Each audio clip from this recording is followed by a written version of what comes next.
All right, good afternoon, folks, and welcome to another episode of Live with Jeff, Johnny, and Lee. Jeff, Johnny, how are you gentlemen this afternoon? Very interesting things are happening. I'm fine, thank you.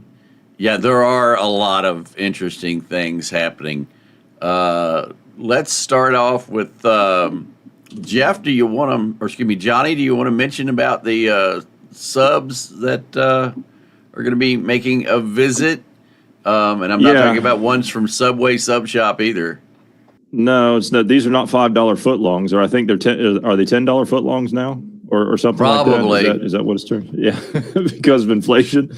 No, and Jeff and I talked about this last night. The Belgorod left port, and it's headed to the Caribbean. Now that is a massive boat. 30,000 tons of displacement this thing is, and it is 608 feet long, and she carries a crew of 110 and has 6 nuclear-tipped Poseidon torpedoes. Those are the those are like those tsunami ones, right? Isn't that you've talked about those before? Yeah. So those, so they're headed down there, and I mean, I honestly, okay, send what you got. Let's see what you're going to do. So they're going to go down there. They're going to escort some tankers out and protect. I think, what was it, 6? The Russians have 6 tankers left down there.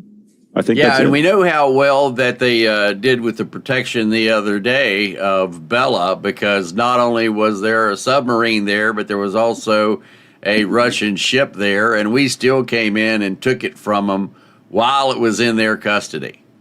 So I thought it was absolutely great. Yeah. Look at the size of this thing. Look how big this thing is.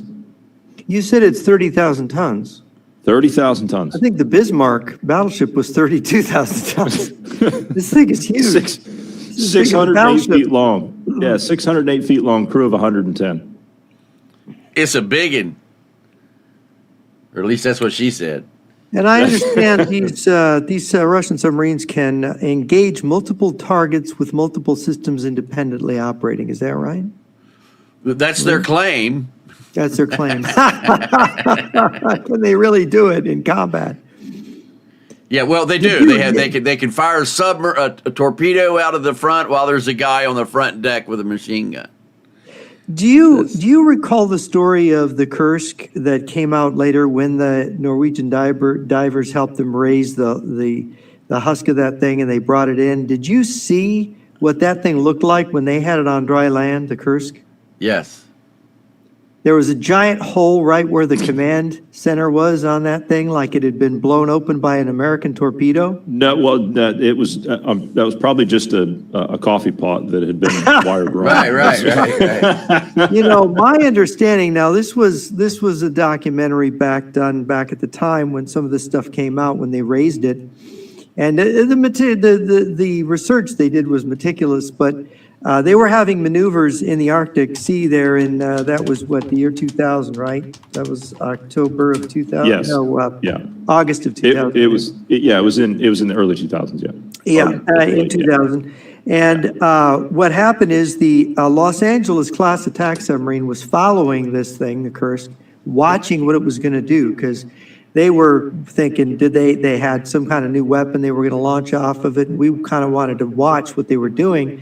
And of course, we're in their exercise area, which is kind of a no-no. And apparently the Kursk commander detected the American submarine when it accidentally collided with his rear end. They kind of bumped into each other under the water. This is shallow water, by the way, only about 300 and something feet deep there in the Arctic. And so he decided to arm his torpedoes. He was going to attack the Los Angeles class, but not too fast there. The Los Angeles class sensors showed he was arming, and the skipper fired torpedoes right at his conning tower within seconds and knocked out the command center so he couldn't launch his attack.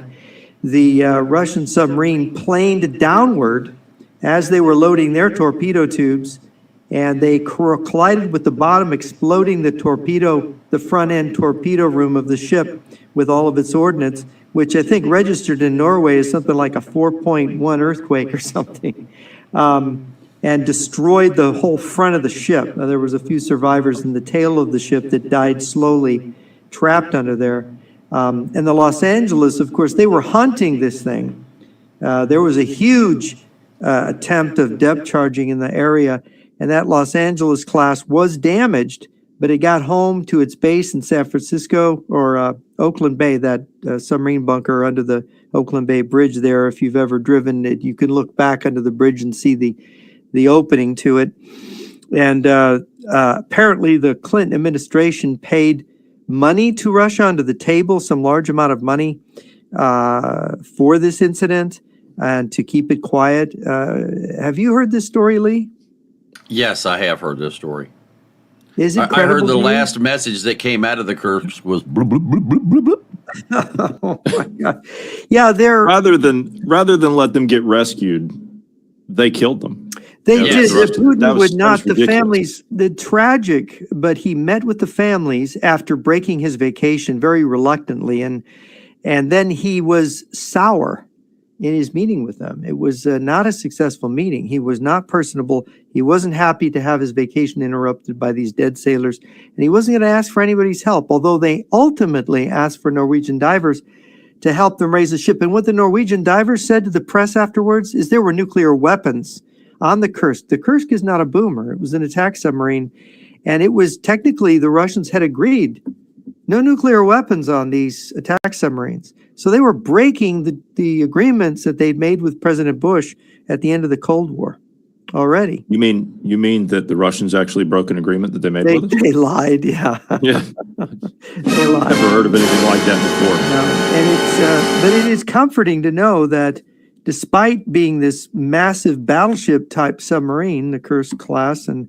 this one that just left port in Murmansk, they are not as quick on the draw as ours are, not as well trained. No, but the sheer size of it. I Yeah. mean, the size of it, that's not exactly the most maneuverable thing in the world either. It's going to take it a minute to come about if it needs to. That's why it goes under the water to hide. Yeah. Its main thing isn't maneuverability. Of course, with submarines, they don't move as fast under the water as the ships on the surface. But their main thing is they can hide under all these layers of water. And this is what makes them viable. And they can attack from under the water.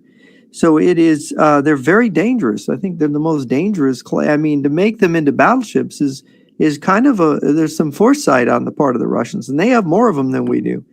Yeah. That's for sure. Well, Yeah. as far as the speed underwater, a Los Angeles class attack sub will outrun most surface ships underwater. Los Angeles Yeah, it's attack.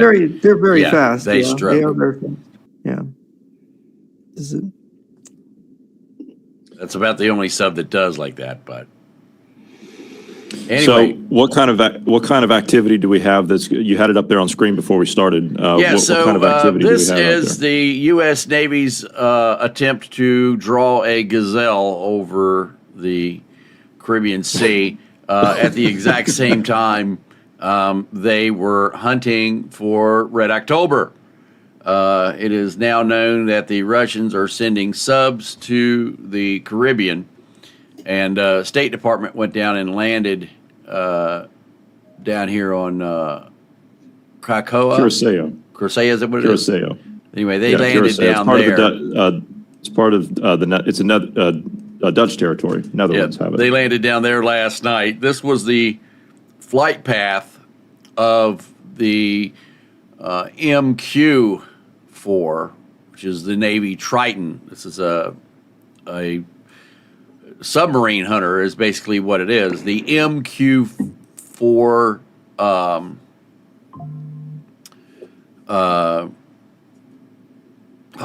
the other one from the Air Force, Global Hawk, is designed to look for surface targets.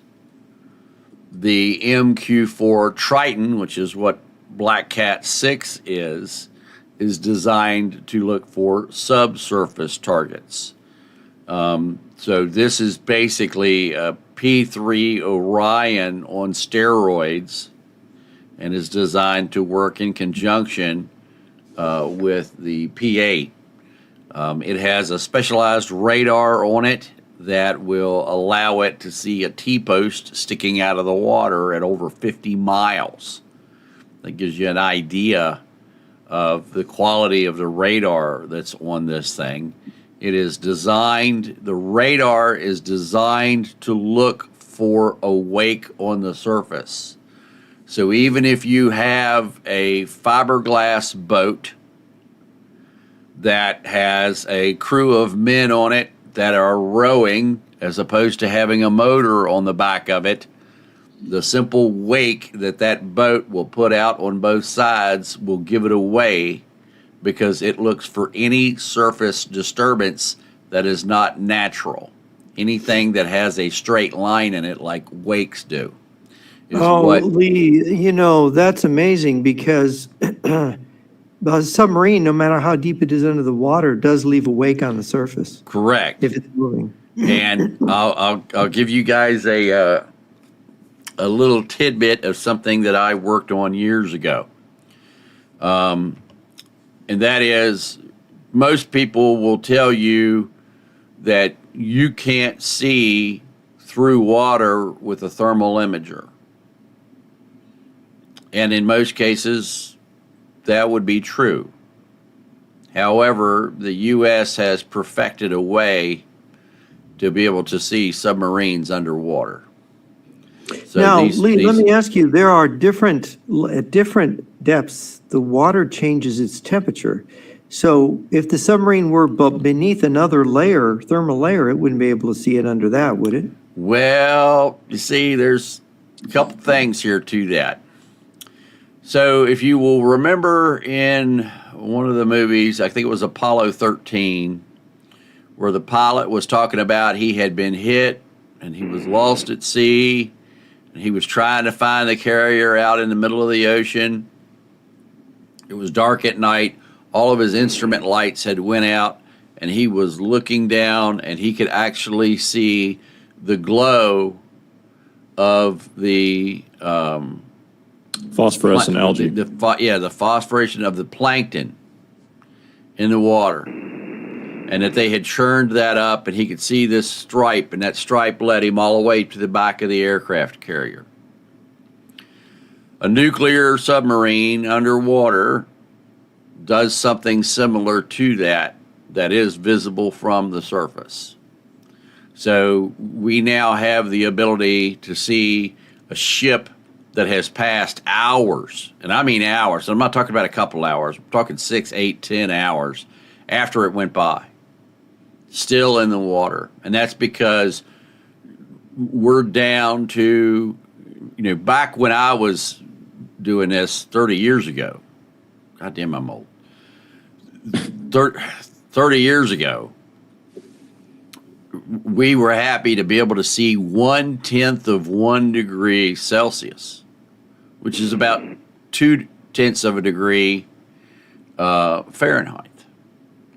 So, we were happy to be able to see that.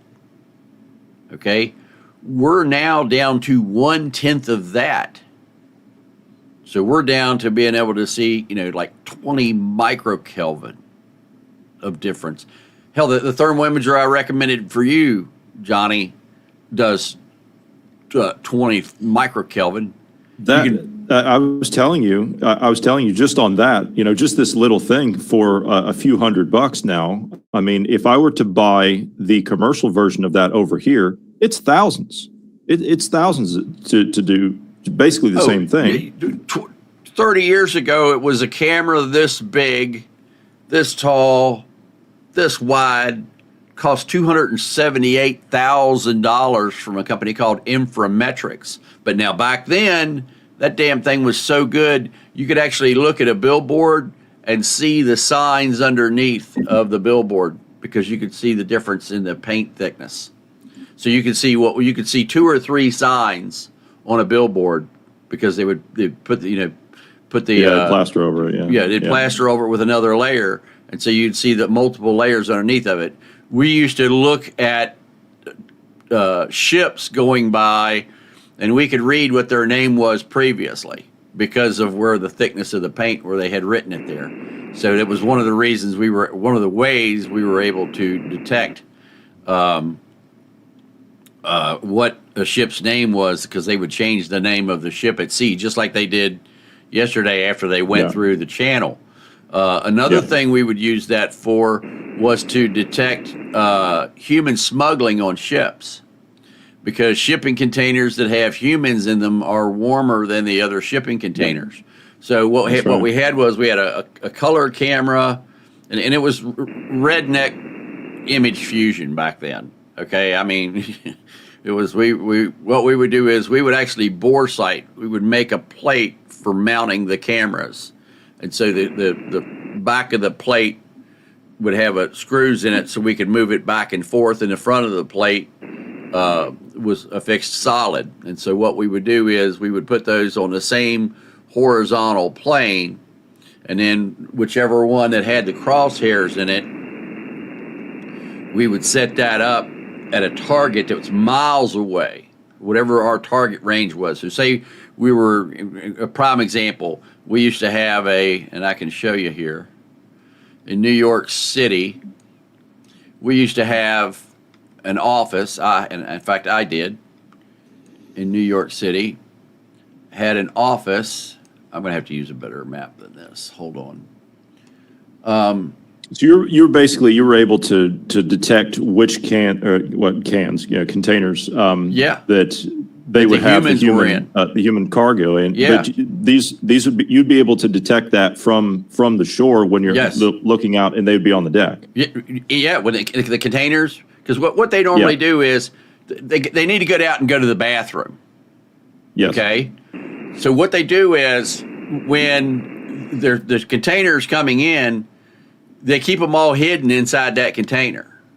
Okay. Mm-hmm. And so they're warm in there, and then they go through the inspection on the boat, and then once they went through the inspection on the boat, well, then they let them back out to go to the bathroom. So they know when the pilot guy's coming. Okay. Yeah. So as they're coming in, they're in that container because the pilot is on the ship.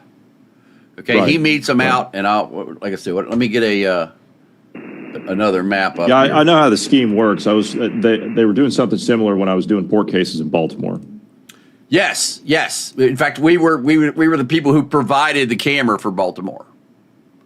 So we also did the camera. It's amazing. It's incredible how our paths have not crossed before. Yes. We provided all the camera. We provided the cameras for all of the major ports. So Baltimore, New York, Miami, LA, Port of Houston, all of those ports we provided all of the cameras for. And we did image fusion in that. But what we did was my office, and let me get it right here.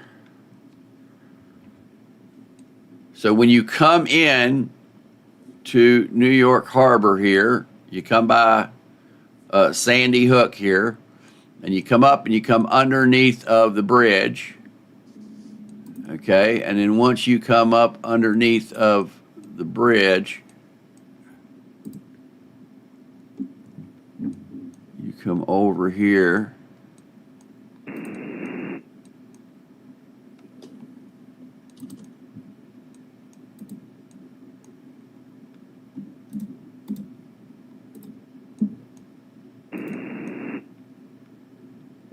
Why does this not look? Oh, right? We're in the U.S. We get 3D. Yes, we're in the U.S., but this doesn't.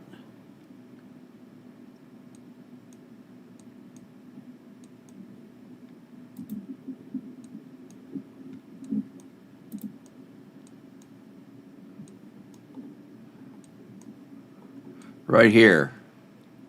This is my office. And right there, that black spot right there is the camera. Okay? So we would sit here and act like we're just goofing off on this deck right here. Okay? And there's this building over here houses something else. And our interceptor boat used to sit right here.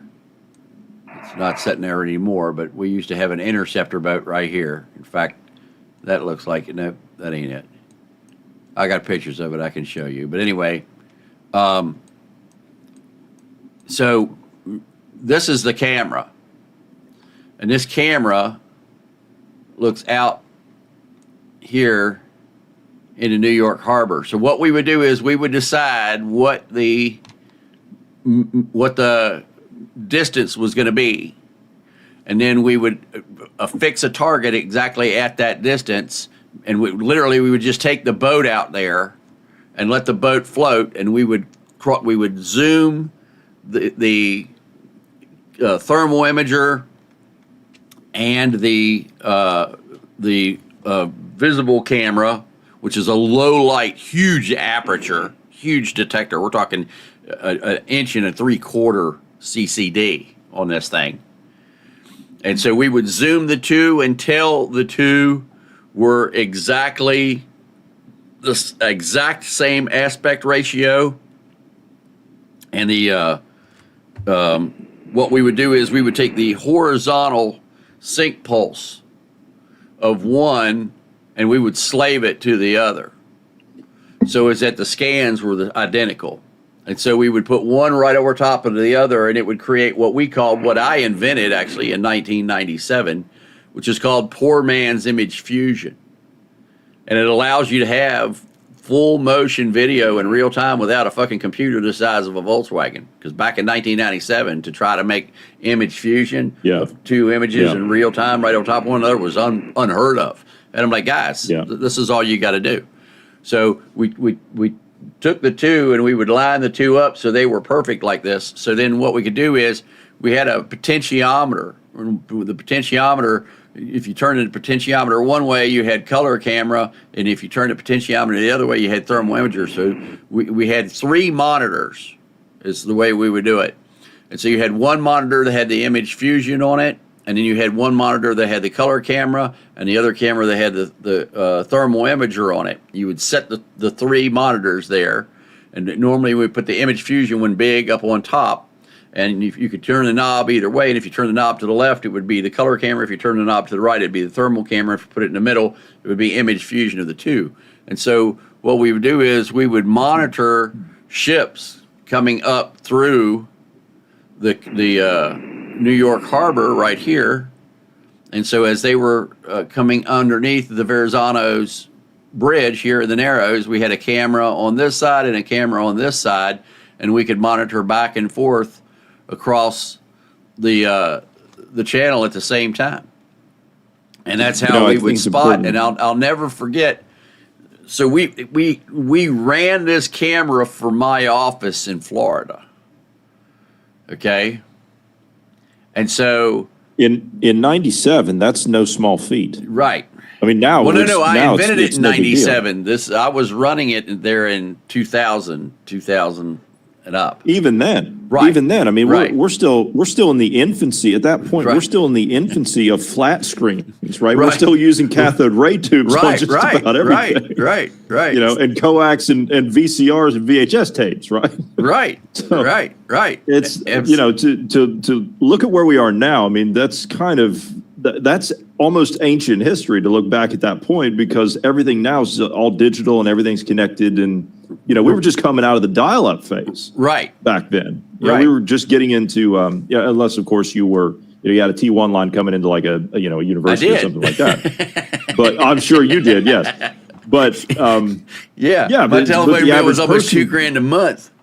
Oh yeah, that's what it was back then. Yeah. So, but yeah, to do all that stuff you're talking about back then, that had to have been, a monumental undertaking to do. I mean, we look at it now and it's just like, well, we could set that up in 15 minutes. Right. But I'll never forget the conversation. So the first ship that we caught that had illegals on it, and the crazy part about it was one of the illegals was actually leaning against the wall inside of the shipping container. So there's a bigger heat signature on the outside. You can see their silhouette on the side of the wall. Okay, and I'm checking the color camera, and I'm checking, and I'm like, no, wait a minute, this is the same color as this shipping container, which is the same color as this shipping container, and this one here doesn't have extra paint there. It's the exact same color. The whole container is warmer. You can see, and what they would do is they would put vents in the top to circulate the air out. So you could see Yes. where the vent in They the have to, top, yeah. where the warmer, where it was warmer, and then you could see where they were pulling cool air in from the bottom. From the bottom, yeah. So you could see that in the container, and you could see the person leaning against the wall. And I'll never forget the first call I made to Harbor Patrol for the Coast Guard in New York. So I'm sitting in Florida. And so I called a guy up, and I said, yeah, this is Lee from Homeland Security Associates. I said, we've got a vessel that just passed underneath the Throgs Neck Bridge. And I gave him the ship's number, and I told him where the container on it was and the people that were in it. And he goes, and how are you seeing this? I said, oh, well, sir, we have cameras in the area. And he says, and where are you? I said, sir, I'm in Florida. He goes, you're in Florida, and you're telling me that you're looking at a ship with a thermal imager in New York Harbor. Yes, I said, sir. yes, sir. He goes, now, who are you? So it wasn't very long that you could see the ships, the Coast Guard boats going out and boarding because we could see. So the way we had the system set up, we could see all the way up here, basically to the Statue of Liberty. I mean, we could see from here, we could see all the way to the Statue of Liberty, all the way up here. Oh, we got another EAM, and this is coming out of the Caribbean.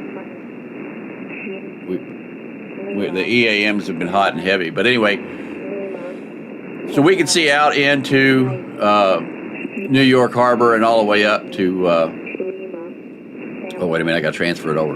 We can see all the way up to the Statue of Liberty from down here. You put me on the screen. Oh, put did me I? on the screen. Put Damn the it. map on the screen. Nobody wants to see me.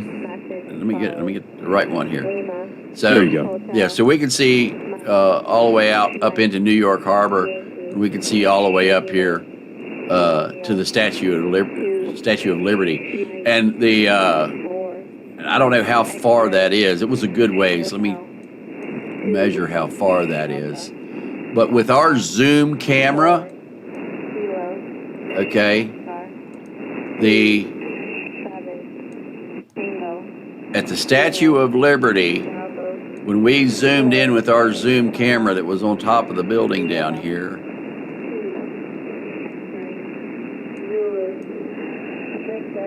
when we zoomed in,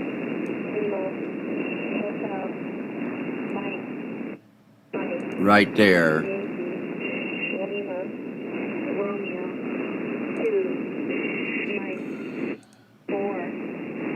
yeah, so 5.11 miles away, the Statue of Liberty's torch filled the screen from 5 miles away. And if you've ever seen the Statue of Liberty, that torch isn't that big. Okay, the torch on the back of on the top of the Statue of Liberty is like the size of maybe a 2-car garage that's 2 stories tall. And so that's how good we could zoom in from up there. We could on ships going by down here that were just out in the middle of the channel, we could tell what color a guy's eyes were. We could read the radar inside the bridge. So to get back to the original point, I mean, we got off onto this discussion because we were wondering if we could actually see ships. Right, submarines. And yeah, submarines. So we have a way to see submarines, and we can see nuclear submarines even better. But we can see submarines under the water. I'm not going to say how deep, and I'm not going to say how good. But what I can tell you is there is absolutely, positively no way a nuclear submarine will ever make it into the Caribbean without the U.S. Navy knowing long before it gets there. And there's another EAM. Yeah, Jeff, you were talking about before we started. You said that we're going to start grabbing these vessels all over now. These Russian vessels all over now, or at least we should, I think. My information is that the reason that this Delta Force has been deployed to the UK is that the United States is going to begin taking these shadow tankers of the Russians, boarding them, and seizing them. Well, And- Hegseth said that any ship that has Venezuelan oil on it worldwide is sanctioned and will be seized. And that's Iranian oil too. Many of these ships are already known to have been carrying Iranian oil, and we've kind of let them get away with it. But this is, by the way, this whole business of evading sanctions by changing the flagging on them, spoofing their transponders, all of this is illegal. And so, hey, let's seize the fleet and see what the Russians do. Yeah, changing the flag like that, and definitely spoofing the transponder is in violation of federal regulations. And flipping the name. Yeah, flipping the name. There was one, like I was saying before we started, there was one Russian Shadow Fleet tanker that was coming down out of the North Sea, down through the channel today, the English Channel, and then once it got to out of British waters, they flipped it. So they flipped the flag, they flipped the name, and it went into the Med. And we're talking about seizing that one now. Well, we've got the 160th SOAR over there. We'll seize anything we want from here on out. To think that because, well, look, the Coast Guard is set up to be able to rescue people off of vessels, and normally they bring those vessels to a halt or they bring them to slow ahead, but they're not underway at 15, 20 knots.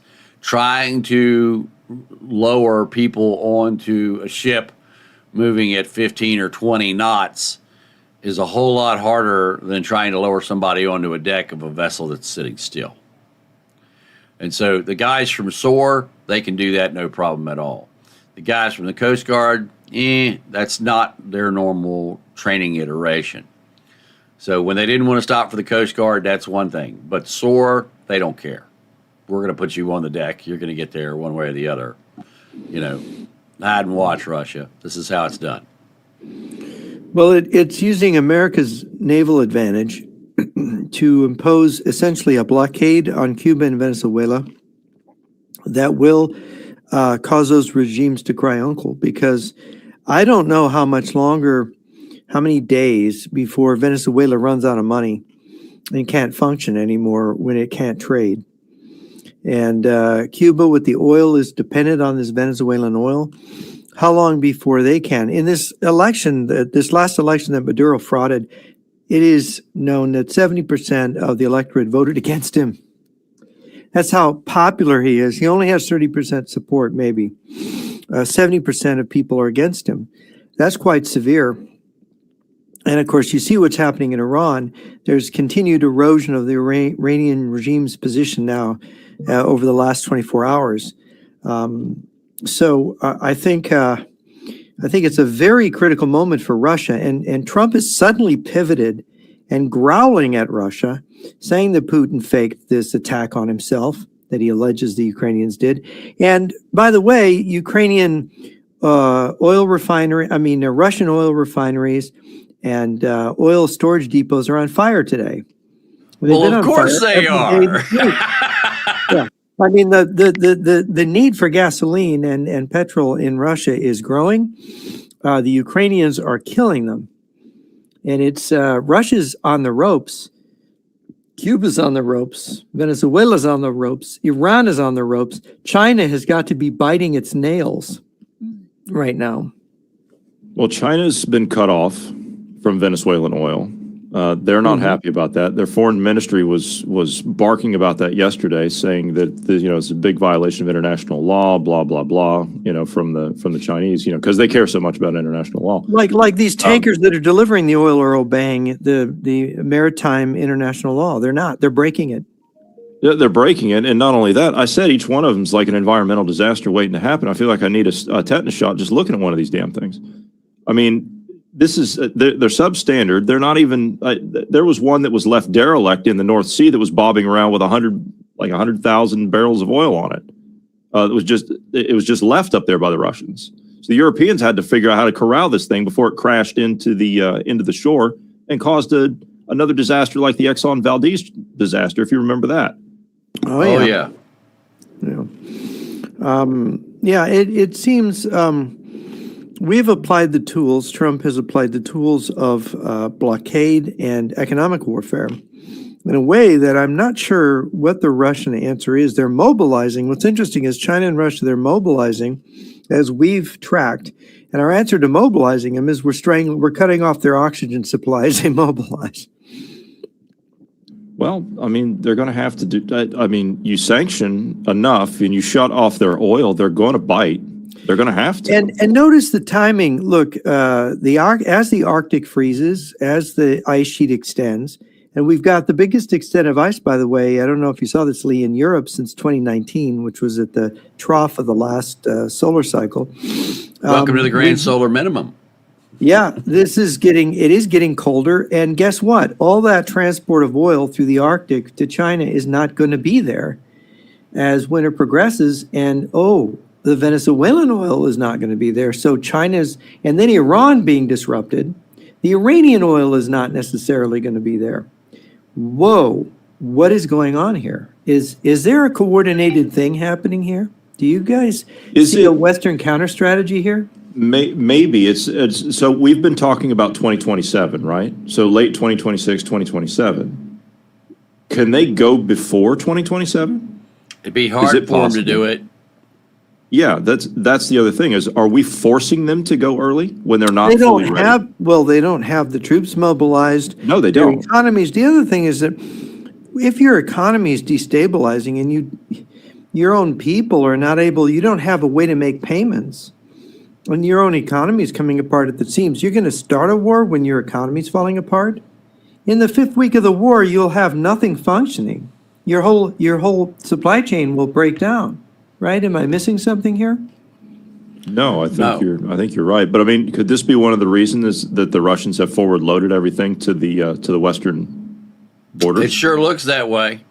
And the fact that they're continuing to bring troops in and not pay them says even more about the fact they don't have any money. I mean, they're not taking dead Russians back because unless the body is recovered, they don't pay a death benefit. And from what I'm understanding, less than 10% of the troops that have been killed in Ukraine have been identified. So Russia is only paying 10% of the death benefits that they should be paying. I've also by the way, heard in some cases, that's 5 pounds of frozen fish. I've also heard. I heard this earlier this morning. I've heard that the desertions on the Russian side, prior to being deployed, are increasing. I mean, it's so bad now that they will actually they'll as in like the officers, they will lock the units that are about to be deployed. They will lock them in their barracks the night before so they can't escape. Oh, they handcuff them into the backs of the trucks. So while they're transporting them from the barracks to the battlefield, the soldiers are handcuffed in the back of the truck so they can't jump out.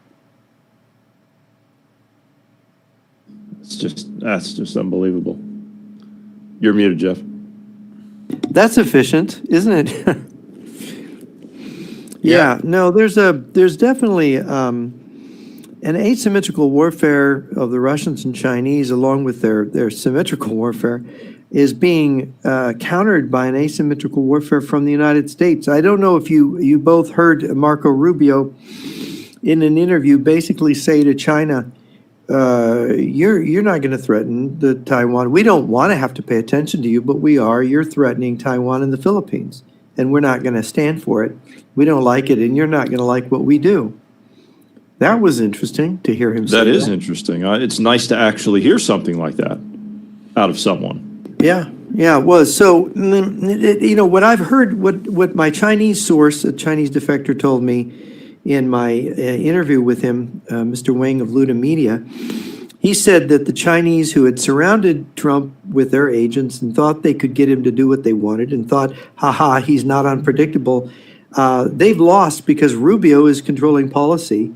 Their agents are not having the influence they thought they would, and Rubio is hurting them.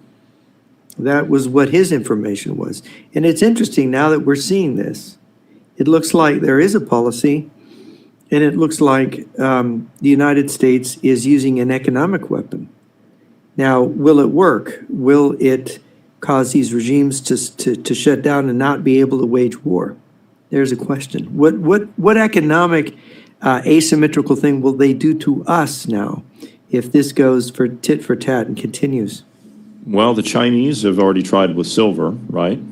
So they were able to affect 13% of the global silver market. And it is with the moves they rising. made. Silver's rising. Yes, it is rising, yeah. And you were talking about what happens if it goes over 80, because you were speaking to somebody about that over Actually, the New it Year's. goes over 75, which it is Or now. over 70, which we're over This is a 75, critical- we're at 77. This is a Yeah. critical thing, very bad for our market. So we're facing economic losses and their financial attacks.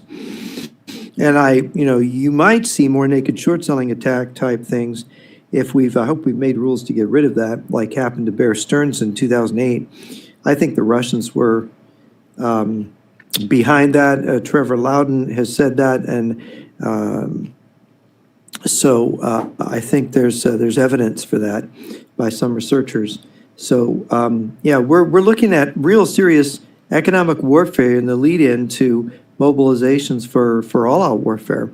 How far will this go? Will the economic fighting, economic damage done to each side prevent further escalation or lead to further escalation? This is a hard thing to analyze. Well, we still have some things, we still have some unfinished business in some of these other countries. So Venezuela, for example, right? That seems to be the hot topic. Obviously Iran, but that's neither here nor there at the moment. The internet's been cut over there, and I'm getting reports not confirmed by more than one source at the moment, where they're just gunning people down now in the streets. But anyway, Venezuela. So we got Maduro, but as you and I were talking about last night, Jeff, everybody else, all the real bad people are still in charge down there. And now you've just emboldened them. But we think we're going to go in there and we're going to do business with all of this, and this is somehow going to change everything. Oh, well, they've cut a deal with us to go in there and restart the American infrastructure, the oil business. They're going to give us 50 million barrels of sanctioned oil, and everybody's going to make money, and everybody's going to be happy and have a good time. That money's going to go to the Venezuelan people, according to Trump. Excuse me, you have what's their name sitting in the seat of the president at the moment, whose father embezzled $20 million.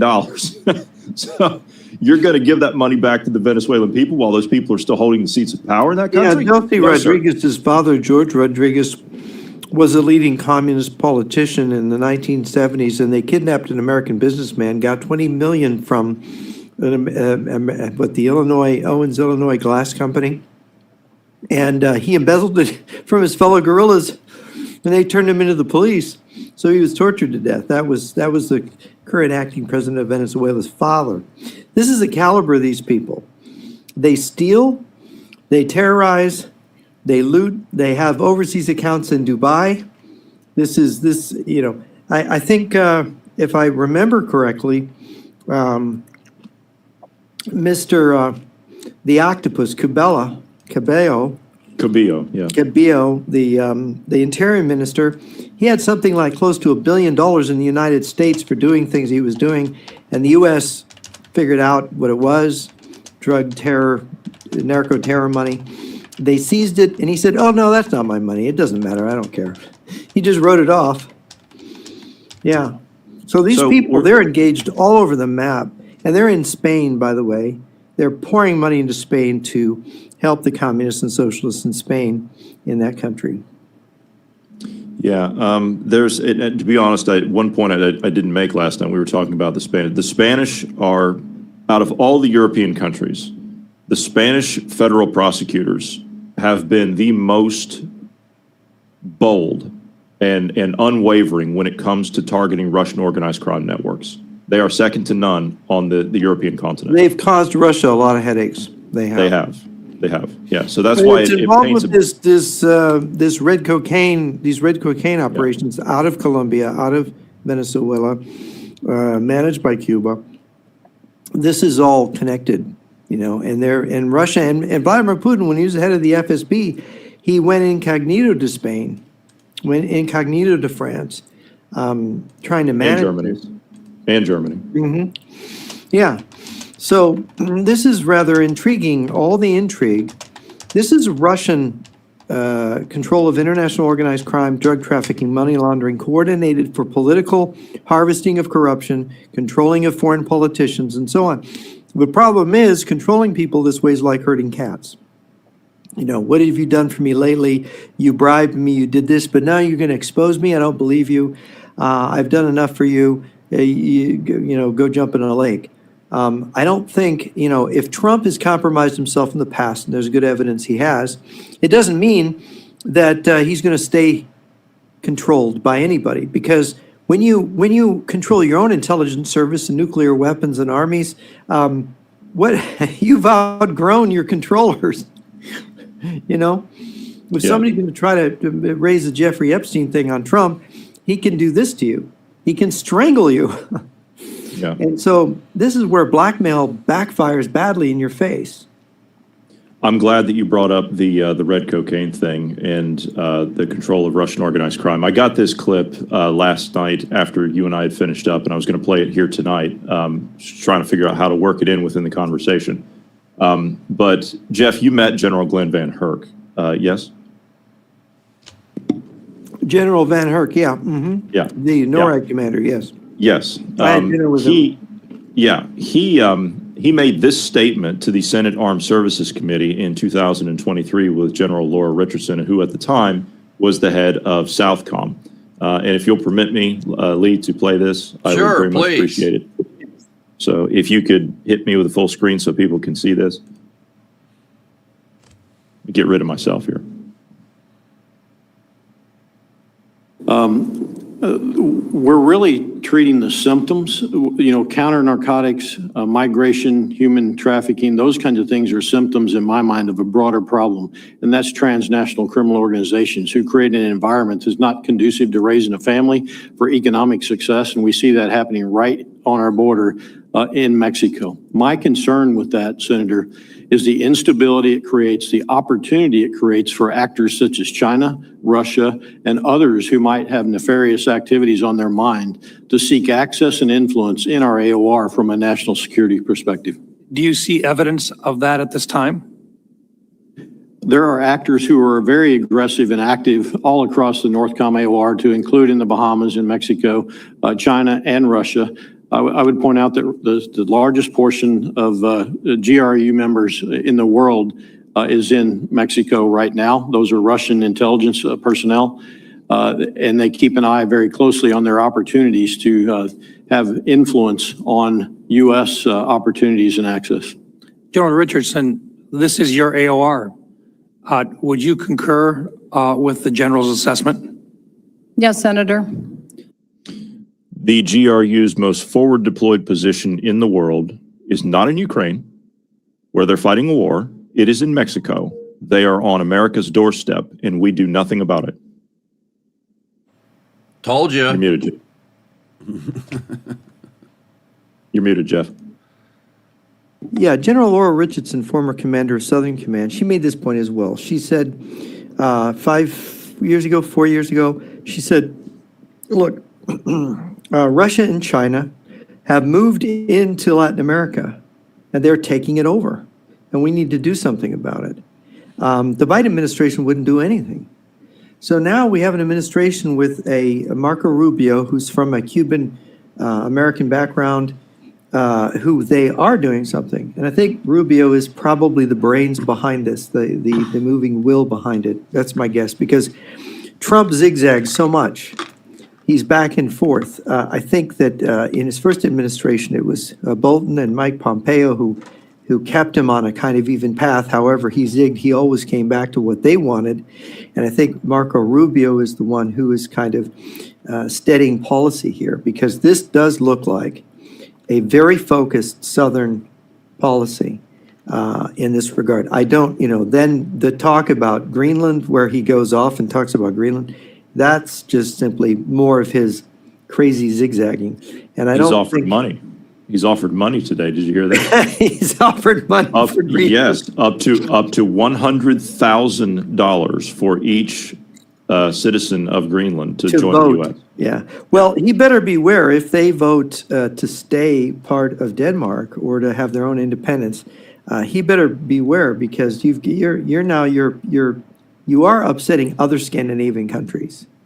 And Sweden in particular now is upset and taking The Denmark's French, side. the French are not happy. The Germans are now weighing in on it, saying they're talking about putting troops over there, to stop this ridiculous nonsense. Look, Denmark is already, they own Greenland, they govern Greenland. It's a kind of a It's semi-quasi-autonomous. it's self-governed, I think But they have a it's prime still minister. their territory. They don't need to invade it. We can simply go there. Well, That's it. We have a base. We've been told We that can simply go Denmark. there. We've been told that Denmark is putting together an armada to go and stop the U.S. Navy. We've got a picture of it here.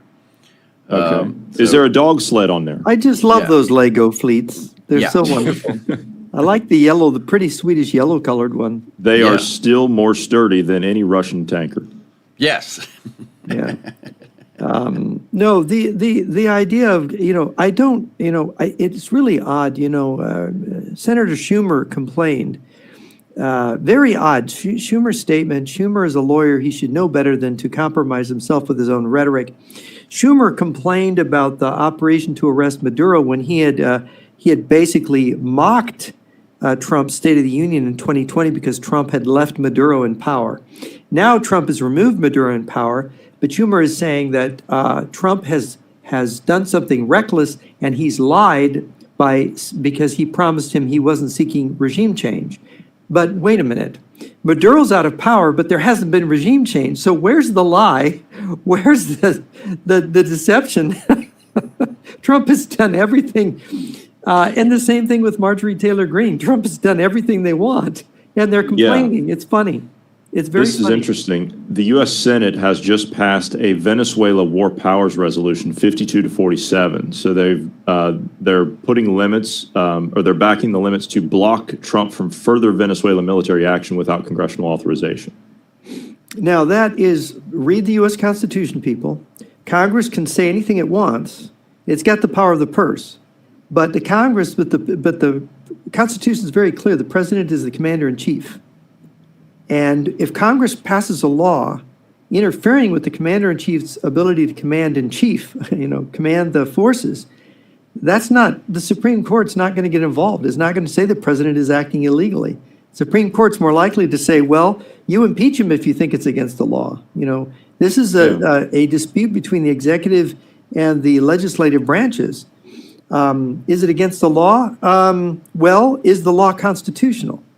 You're going to make a law, Congress is going to make a law taking away the president's constitutional powers. And by the way, the War Powers Act says that the president has to do certain things within so many days. Within, 48 hours, he has to tell Congress or do something. Within 30 days, or is it 60 days? I forget. It's all this technical language. But if he has a short war, if he only does things within so many hours or so many days, there's no foul, right? It was a 3-hour operation. Yeah, 3-hour operation. And then as far as a blockade goes. Actually, it was just 2 hours. They're saying 3, but they were only on the ground for 2 hours. Really, yeah, there you go. Even so two. The thing is, Okay. yeah, the thing is that, look, we've seen this before. We had President George H.W. Bush invade Panama. Hundreds of people were killed. You had a replacement of Manuel Noriega was basically taken in chains back to the United States. He was also a drug trafficking criminal. Did they impeach him, George H.W. Bush? What did the judges say? Turned out nobody was able to do anything. Nobody did anything against George H.W. Bush for that. Neither did they do anything against Teddy Roosevelt or other presidents who have done brief, small, short, little military actions overseas without some kind of authorization from Congress. So it's just nonsense. There's also the claim that it's against international law. They've been very careful about this international law thing. The Organization of American States says that Maduro is not a legitimate president. That election was fraudulent. Let him show the UN Security Council the receipts how he was a legitimately elected president of Venezuela. That regime is illegitimate is widely understood throughout the world. I mean, it's not every country, a majority of countries except, Venezuela. But so what? I think the majority in the Western Hemisphere don't. And he is a dictator. He's a criminal. He's wanted. He's been indicted in New York. And, the case can be made quite clearly, legally, that it's not a violation of international law. And boarding these Russian ships are breaking maritime law. Why can't we board them? So the president has consulted his lawyers before doing this. They've really thought this through. And of course, this blockade, it's strangulation by blockade. Let me remind you what happened to the German government in 1918 from a blockade. The Kaiser abdicated. There was a revolution in Germany. Remind you what happened to Russia when it was starving because, of course, the Germans controlled the Baltic Sea and the Turks are blocking the Bosphorus. Basically, the Russians were having trouble trading, getting enough of things that they needed. And what happens? Revolution. The Tsar abdicates in the February Revolution in 1917. So this is a thing that happens. Look at Iran after the sanctions. It's coming apart at the seams. Is this going to cause regime change? Oh, well, President Trump said, well, I didn't mean regime change. I was just trying to negotiate with them to obey the law and to, what do they call it? The Dunroe Doctrine, the Donald Roe Doctrine. Oh, yes. It's now, they just call it the Trump Doctrine now. Yeah, why not? Yeah, it's the Monroe Doctrine by any other means. Look, this may be unpopular, but you know what? Throughout Latin America, Maduro and that regime are hated. People are suffering throughout the continent by the activities of these narcos. They've lost 8 million people, and they've gone to neighboring countries. Yes, when they otherwise don't have they don't have the systems to be able to take them accordingly. Yeah. And they gave them safe harbor. So, and it's 8 million. That's a lot of people, especially in Latin American countries. They already don't have enough money and enough social systems to be able to support them. That's a third of the population of Venezuela fled the country because they couldn't live there anymore because of the way it was being misgoverned. And then this is the other important aspect I think that we kind of need to consider when we're looking at Venezuela. Okay, you've gotten rid of Maduro. You have the second and third string cabal in there now running the second and third string narco group in there running that, communist terrorist drug traffickers. Okay, what are the status of the Russian troops that are still there? They still have Russian hardware on the ground. You still have Russian troops in Venezuela. They do have Russian hardware on the ground, but all of it that had missiles on it is now rusty and burnout hulks. Yeah, that's true. Hold on, Lee. Did we destroy all the Russian anti-aircraft missiles in Venezuela? From what I understand, every SAM that was outside is now no more. What about any SAMs that were in we did that with cruise missiles? I can't say that for cruise missiles. What I can tell you is that any SAM missile site that had the ability to reach Caracas was hit first. So the radars were hit. So first the power went out.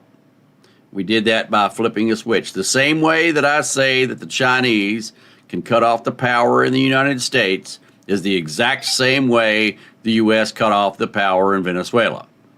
So to think that that can't be done, we just proved it because we cut their power off just like the Chinese can cut ours off. Like the Israelis did to the Iranians more recently. Yes, exactly.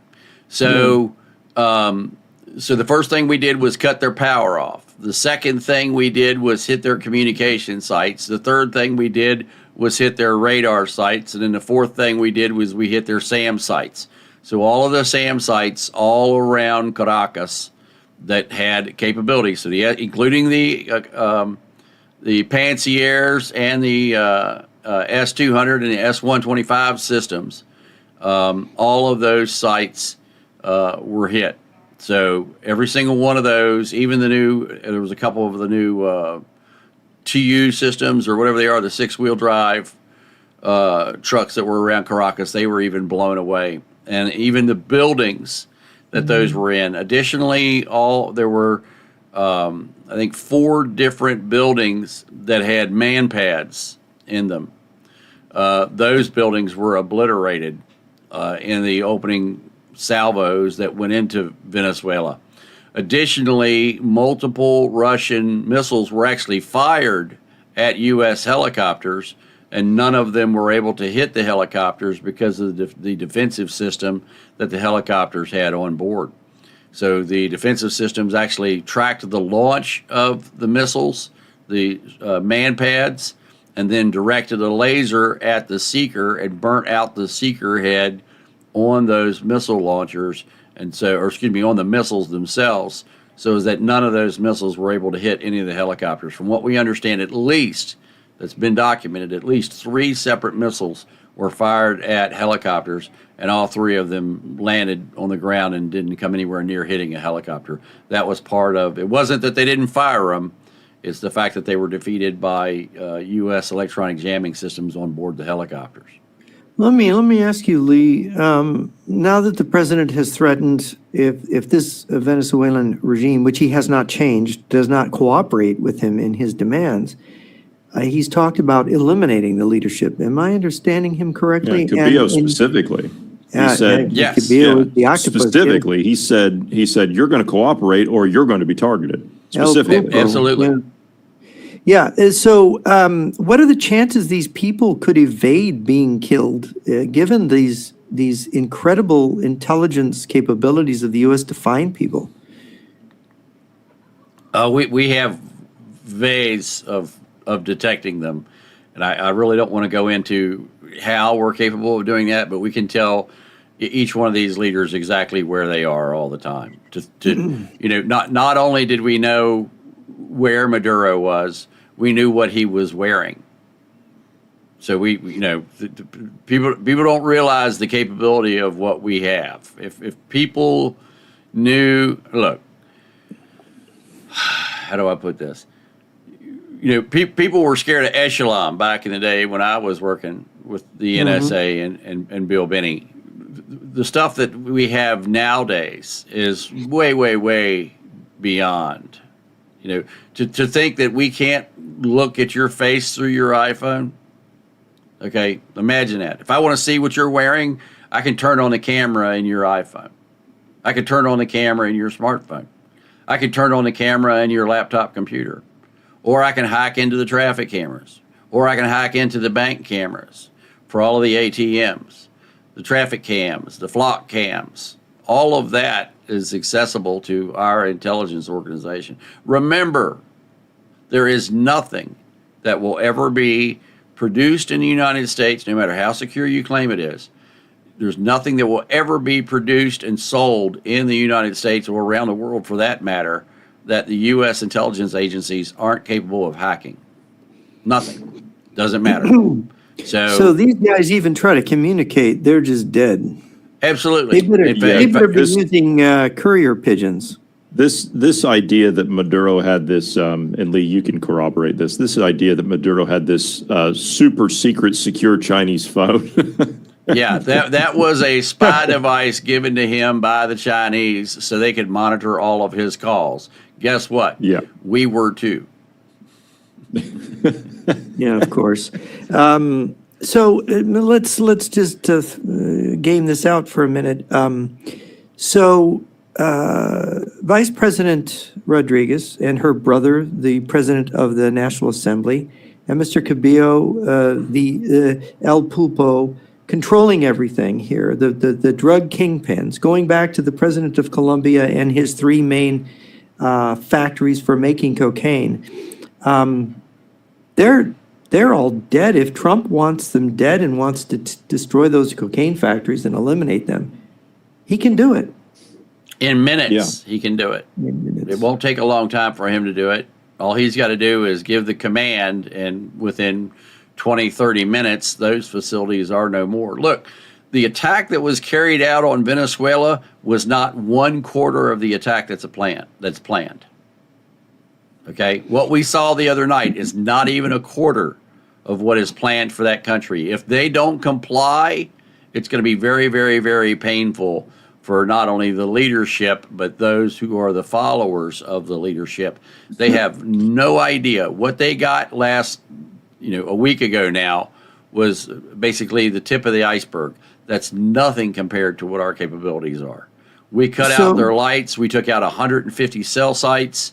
We turned off 60% of the internet in the country, and we took out every single air defense asset and went in And oh, by the way, they blew the tunnel going to the underground bunker to Maduro's, which is also the tunnel going to the underground facility that has the Iranian missiles in it. So I don't know if you guys realize that or not. Yeah, it's same right at the complex. base of the mountain. Yes, Yeah, same it's just complex. north of the rail Yeah. tunnel. That tunnel entrance. goes Yeah. all the way up to the top of the mountain where those underground missiles were. The other strange thing that they don't tell you is they told you that they took Maduro in 3 minutes. Okay? What did you do for the next hour and 57 minutes? Did Because they were go- on the did they go ground there into for the- 2 hours. Do you think they destroyed that missile You facility? damn right they inside? did. Oh, They ain't said yeah. a fucking thing about it. No, they But they were haven't. in that facility and blew that tunnel. That whole tunnel is gone. If you look So at the all the images, those entrances- missile strikes all the on entrances to Miami the or north. Tampa now. they Yeah. blew the Yeah. shit out of that place. Yeah. And so The main oh my God, the main entrances, the big main entrance that I sent you the satellite photos of, Yes. they Yeah. blew that whole entrance with these 3-4 massive garage doors going underground. Yeah. They blew that whole concrete complex up. You mean the rail tunnel entrance has been blown up? No. They didn't hit that. They blew the other. Let me get the photos. Oh. yeah, I've got a photo they too. Blew, right here. So it wasn't just kidnapping of Maduro and No. arresting him. It was Absolutely not.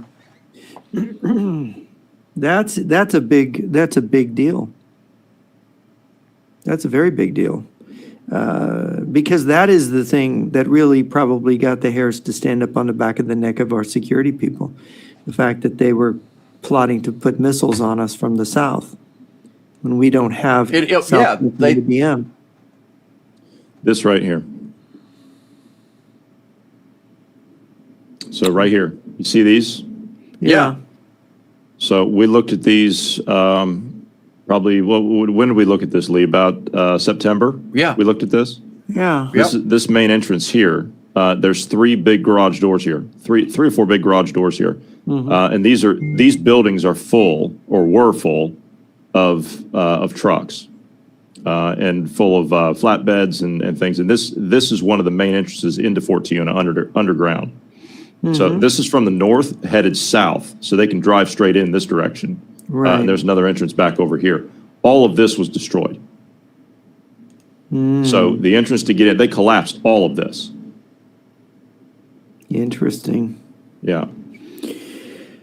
Well, we were Oh, just but- looking yeah, at but- it, and then but- they got yeah, but- they got but- and destroyed it. Yes. Yeah, but they, hold on, I got it here, so hold on. Let me- Yeah, here it is right here. There it is. All of this is destroyed. Oh wow. Yeah, that is obliterated. Holy Yeah. criminy. That is just gone. Yeah, but hold on, we got better than that.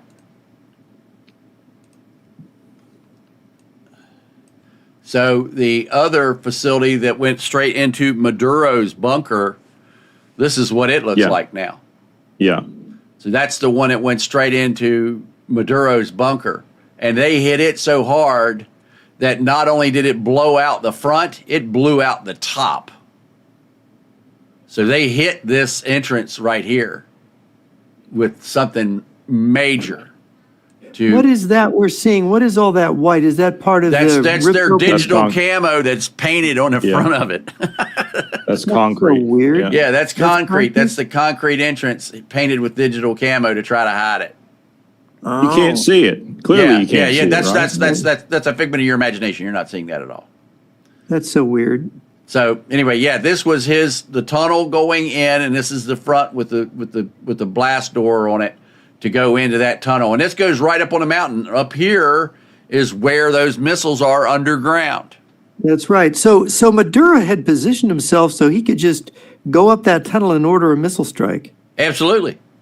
That's what he was going to do one day. He was when he felt he needed to, he was going to go up there and he was going to order a missile strike on the U.S. Right. Now, So for reference, if you could jump over to me here. Sure. For reference, right? So, right. So this is what we looked. This is what you're pulling up now, Lee. So this Yep. is what it looked like back in February. Yep. So here's the entrance. There's all the trucks, right? And then if you come out, right here's the missile. Right here's the missile silo. Right here. Yep. So right there. And then Maduro's place is right here. Yep. But the So entrance this for whole Maduro's thing- is down below that, right here. Yes, it's right yeah, here. Right here. Yeah, right there. That's the tunnel that they blew up. They landed right there on this. Right there on the baseball field. On the baseball field.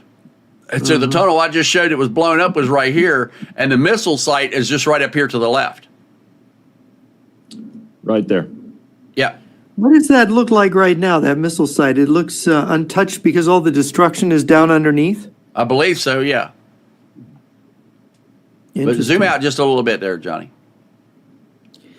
Could you imagine the explosions down there if there was rocket? Yeah, so Would here's those be there- solid rocket fuel or liquid fuel on those rockets? solid. I see. So they hit right here, and here's where the missiles are. But they were on the ground for 2 hours in this complex. And then they also blew up. Let me swap over to this one here. So the shoulder-fired missiles, the man pads were in this group of buildings right here.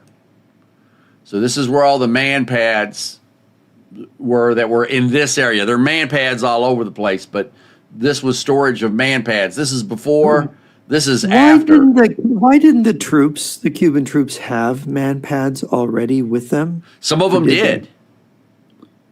But And you say the countermeasures The stopped countermeasures attack on the from helicopters stopped those missiles from hitting the helicopters. And you can see the man pads detonating, the secondaries of the man pads obliterated this place. Yeah, and it looks like it got those cars that are. Oh, parked God, yeah, over it got there. everything here. It obliterated the place. So basically, Now- That's why they you hit. don't put all your eggs in one. Don't Right. put all your eggs in one basket. Well, they put them in three these baskets, but all these three baskets were these side by side. Were these rockets fired from helicopters or aircraft, or how did they hit those? Helicopters. Yeah. Huh. Wow. That is quite an, I mean, a helicopter, if it has stealth and it can get in, it's a dangerous strike weapon because it can Yeah. fly so low and it can maneuver so adeptly. And we turned the lights out and the comms out before all this happened, and they don't have night vision. They were completely No. blind. Yeah, that was they were the blind thing. and deaf. Yeah. Interesting that, I talked to a Cuban exile friend of mine about this. She's very following all the media in the Spanish-speaking world about this. And, her comment to me was, well, Venezuela is a colony of Cuba. Yes. And of course, we have the president of the country guarded not by Venezuelans, but by Cubans. It's very And interesting. the interesting part about that was all of the people who were guarding Maduro were Cubans. And the Cubans are now having a mass funeral they did yesterday, I think for 50 of their folks who were killed in the raid. They're saying that I think now more than 100 were killed by the U.S. In fact, one report I saw said that as many as 200 people were killed in Venezuela during the raid. The interesting part about that is not a single American. not a single American was killed, and not a single asset was lost. So a helicopter Right. was hit, and the guys that got injured were on that. I think a helicopter was hit by gunfire, and the guys that got injured were on that helicopter, from what I'm understanding. Okay. But the fact that the Cubans are saying that 50 of their elite special forces who were guarding Maduro were killed. It doesn't mention how many were injured. It just says 50 were killed in the raid. So, yeah, Maduro had people there on the ground. But look, when you're rolling in with NVGs and with thermal imagers, the guys on the ground don't stand a chance, especially if your weapons are using the appropriate ammunition. There's so many times I watch videos of in war movies or even sometimes I see conflicts of where, U.S., not all U.S. special forces, but some special groups are going in and there's muzzle flash from their M16s or carbines. That's not true for special forces. When a special forces weapon round fires, you don't see any flame come out of the end of the barrel. They have suppressors that prevent No. that. They have the powder that's used for Special Forces rounds has completely burnt up before the bullet gets to the end of the barrel.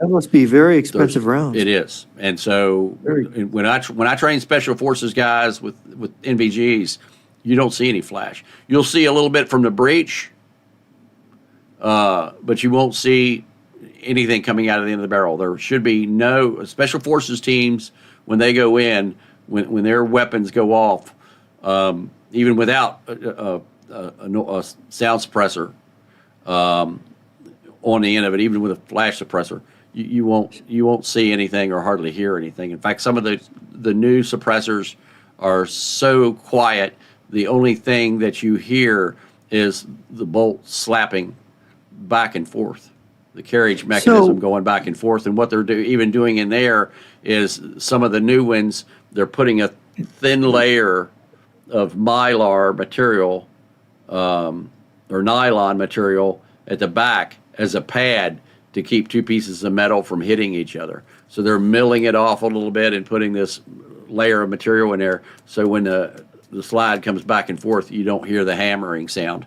Some of the weapons now are so quiet, if you're 50 feet away, you'll hardly hear anything at all. I mean, it's just absolutely amazing. You don't hear anything from the muzzle. So guys are just dropping and they're not hearing what sounds like gunfire. You're hearing the splatter of the bullet going through the guy next to you is what you're hearing. And the body hitting the floor. Yeah, and the body's hitting the ground. You're hearing. So after action report. And that's the bullets going through the body. You're not hearing. After action report, this is my question. How many of these Cuban troops were killed because they fired on each other in the dark? Don't know any of that, but what we do know is that they didn't stand a chance. I mean, No. you know, this is like almost like Buck Rogers in the 25th century rolling in against the Flintstones here. I mean, the quality of the night vision equipment we have now, which is now 150 line pair. And this is something else that people don't know. You know, people buy night vision goggles all the time, and they're going, "Wow, look at the resolution." That's shit resolution, folks. You're buying night vision that has 50 line pair. For something to qualify for Special Forces, has to have 150 line pair. That's 3 times the resolution. That's equivalent of you having a 1080 resolution TV compared to somebody having a 4K TV. So just imagine, you know, the people that watch like the news imagery that you see on CNN and all these other places where they're looking for through a night vision tube. That's 50 line pair, not 150 line pair. When a night vision tube comes off of the assembly line, the first thing it does is goes through a test, and to test the resolution of that, the bar graph test. And if it's 150 line pair or better on the microchannel plate, then it will go to Special Forces. If it doesn't, then it will go to a LURS team or special operators or so on and so forth, and that would be between 100 and 150 line pair. Then if it's below 100 line pair, then it can go to the U.S. military or law enforcement, the feds. Okay, then if it's below 50, well, then that's called seconds. And seconds are what's sold to the public. So, you know, when you buy a pair of night vision goggles and you look through it, just imagine that what the Special Forces has is HD compared to that, because you're at 1080. So what our Special Forces have, and we're talking in excess of 30,000 light gain. Okay? That means that a set of night vision goggles from the U.S. military can see a cigarette at 20 miles. Imagine that. You puff on a cigarette, and 20 miles away, a guy with a set of night vision goggles from the U.S. can see that light up the woods around the guy with a cigarette. It'll light it up, look like he's in the woods with a flare. So, you know, that's why they tell you don't smoke on the battlefield, because that'll get you killed in very short order. and never use red. Absolutely, under any circumstance. For clarification purposes, for those that don't know, Lee, can you compare what you're talking about to what the Russians will use? The Russians have lucky to be 20 line pair. So the Russian night vision goggle is half the resolution or worse of what you will get from the U.S. night vision goggles. Also, Russian night vision goggles make noise. So if you remember the old flash for your camera where you'd flip the switch and you hear the as the pulse power supply comes up. Well, when it gets to the top, it keeps going. That whistle sound that you hear stays on the whole time you're using the Russian night vision goggles. So you fire in the direction of the whistle and you're going to hit 'em. Absolutely. Yeah, Absolutely. You can hear it. You can hear Russian night vision equipment. Even their scopes. You know, some of their scopes are quieter because the scopes are thicker. Also, a Russian night vision scope, oh my God. They're this freaking big around and they're this long and they're second gen. Basically what we had in Vietnam is what the Russians produce now. The Russians can't produce night vision goggles. The Russians also, that are of any quality, the Russians also can't produce thermal imagers. They're just not capable of it. The Chinese, the same? Now, that's different. The Chinese can produce a better night vision goggle than the Russians by far. And they produce a hell of a thermal imager. That is for sure. The Chinese produce a hell of a thermal imager. It's not as good as what the U.S. is, and of course it doesn't come with the price tag of what the U.S. is. So, but, you know, and the problem with the Chinese thermal imagers is they always have defects in the screen. There's always, in a radiometric detector, there's always a few pixels that are bad here, there, and yonder, and they don't have the durability, they don't have the consistency of the American stuff. But it's 1/10 the cost. So, you know, the Chinese are like, oh, so what? You know, well, it will go enough for sure, America. You know. So, yeah. That's, go ahead. There's reports in the Ukrainian media that the Russians could launch an Oreshnik tonight against Ukraine. And then the U.S. Embassy has just warned about a massive Russian air attack into Ukraine, but they've not specified as to what that could be. All right, so yeah, we're getting a bunch of questions. So you guys want to start taking questions now, or you got anything else you want to cover here? Let's do Q&A. No, I was going to do the Moscow theater shooting tonight, but all this other stuff has kind of transpired in the last few days, so we went that route with it. I will have all of that stuff queued up for next week. And I want to add that what we are seeing right now is the tip of the iceberg compared to what we're going to see over the next 90 days. The next 90 days is going to be unbelievable for military action. And I don't want to go into, you know, all of the countries, but I will list at least Cuba, Venezuela, Iran, and Colombia. We're going to be seeing military action in and around those countries over the next 90 days. There's a couple more that are possible, but I'm willing to bet Iran, Cuba, Colombia, and Venezuela. We're not done in Venezuela. And Cuba and Colombia are on the list, as well as Iran is on the list. In fact, I've already been told that we're already assembling equipment around Iran to help with the fall of the Iranian regime, because the Iranians are now firing on their own people. In fact, they originally, when this uprising took place, they cut the internet by 60% in Iran. As of today, there is no internet in Iran. And the U.S. is aware that the Iranians are firing on their own people. In fact, the Iranian people have now taken over some of the IRGC, the Iranian Republican Guard Corps, have taken over some of their headquarters and taken over police departments over there. Which means they have weapons. They're using Molotov cocktails. Yeah, I have to say this, Jeff. You'll find this interesting. Dugan has just posted this 2 hours ago on X, and I'd like to put this up. And he says Russia is obliged to do something horrible to restore her credibility. It is very sad that we have to use such kind of arguments, but we have no choice. Only brutality, force, mass destruction, and cruelty do matter in Trump-like world. Either you hit first or you are dead.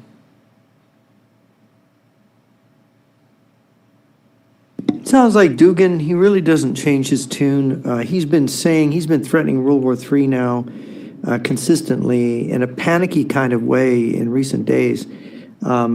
Russia, as Khrushchev said in the 1950s, we have the option to obliterate the West with nuclear strikes. But the real question is, do they have the nerve? Given the failures, the launch failures of their rockets, given the corruption of their officials, given the incompetence of their generals, what kind of confidence do they have in launching nuclear strikes? It is, in assessing this, what we see is they always procrastinate. There's been Lee, 20-something red lines that we have crossed or NATO has crossed, and they have not reacted as they said they would. At least. At least. It might be over 30. And here they go again. You have, look, they did a poll. I think a majority of Russians agree that nuclear weapons need to be used on Europe and Ukraine to end the war, but that won't end the war. You use nuclear weapons, you begin a bigger war, and it just ends up with Russia and the Russian people destroyed. And I think that just as in Venezuela and Iran, the Russian people are upset. Their standard of living, which was not always the greatest to begin with, and the situation of the country is getting worse economically. And in China, we know there's already great restrictions as China's put its shoulder to the wheel to support this Russian aggression in Ukraine. They have strained it at the limits. And the thing is that these are countries that if the West ceased to exist, if Japan, South Korea, and Europe and the US ceased to exist tomorrow, they would descend into horse-drawn wagons. They would go back to the Middle Ages without us. And they don't have any wherewithal. That's the interesting thing about all of this is that they build themselves up to come after us, but yet it's like you're killing the goose that lays the golden egg 1,000 times a day. You're shooting yourself in the foot. Yeah, is what you're doing. By killing us, you're killing yourself.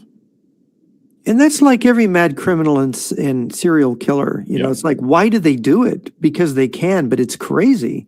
In the end, they're just nuts. They just, it's destruction and death for its own sake. I think Eric Vergelin wrote about this. He said that it's for the fun of killing. And it's a form of self-affirmation by people who are really damaged on the inside. All of these dictators, all of these people who gravitate to these ideologies, they're sort of dead on the inside. And this is their only way of feeling alive, is killing other people. And it's very pathological. It's hard to understand. I think people underestimate what it is. But they do, most psychopaths, they have this thing where they don't feel danger the way you and I do.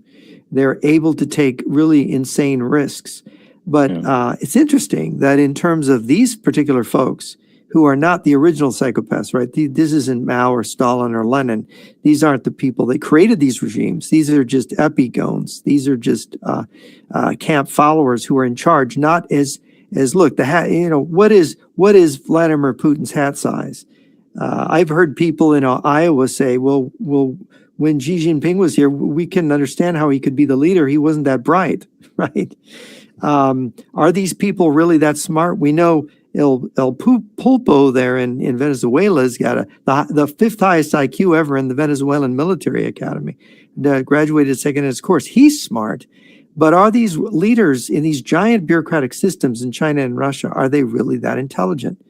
It's a question. And even, they're tripping over their shoelaces again. I liken it back. It's an interesting point you make. I liken it back to the head of the FSB who had his email hacked. Oh yes, because his password was Moscow 1. Yeah, and so he changed it. And his email got hacked again because he changed it to Moscow 2. And then it got hacked again and he changed it to Moscow 3. And then finally they stepped in and said, okay, you need to pick something else. And this is the head of the service, So this now is it's St. really- Petersburg 1.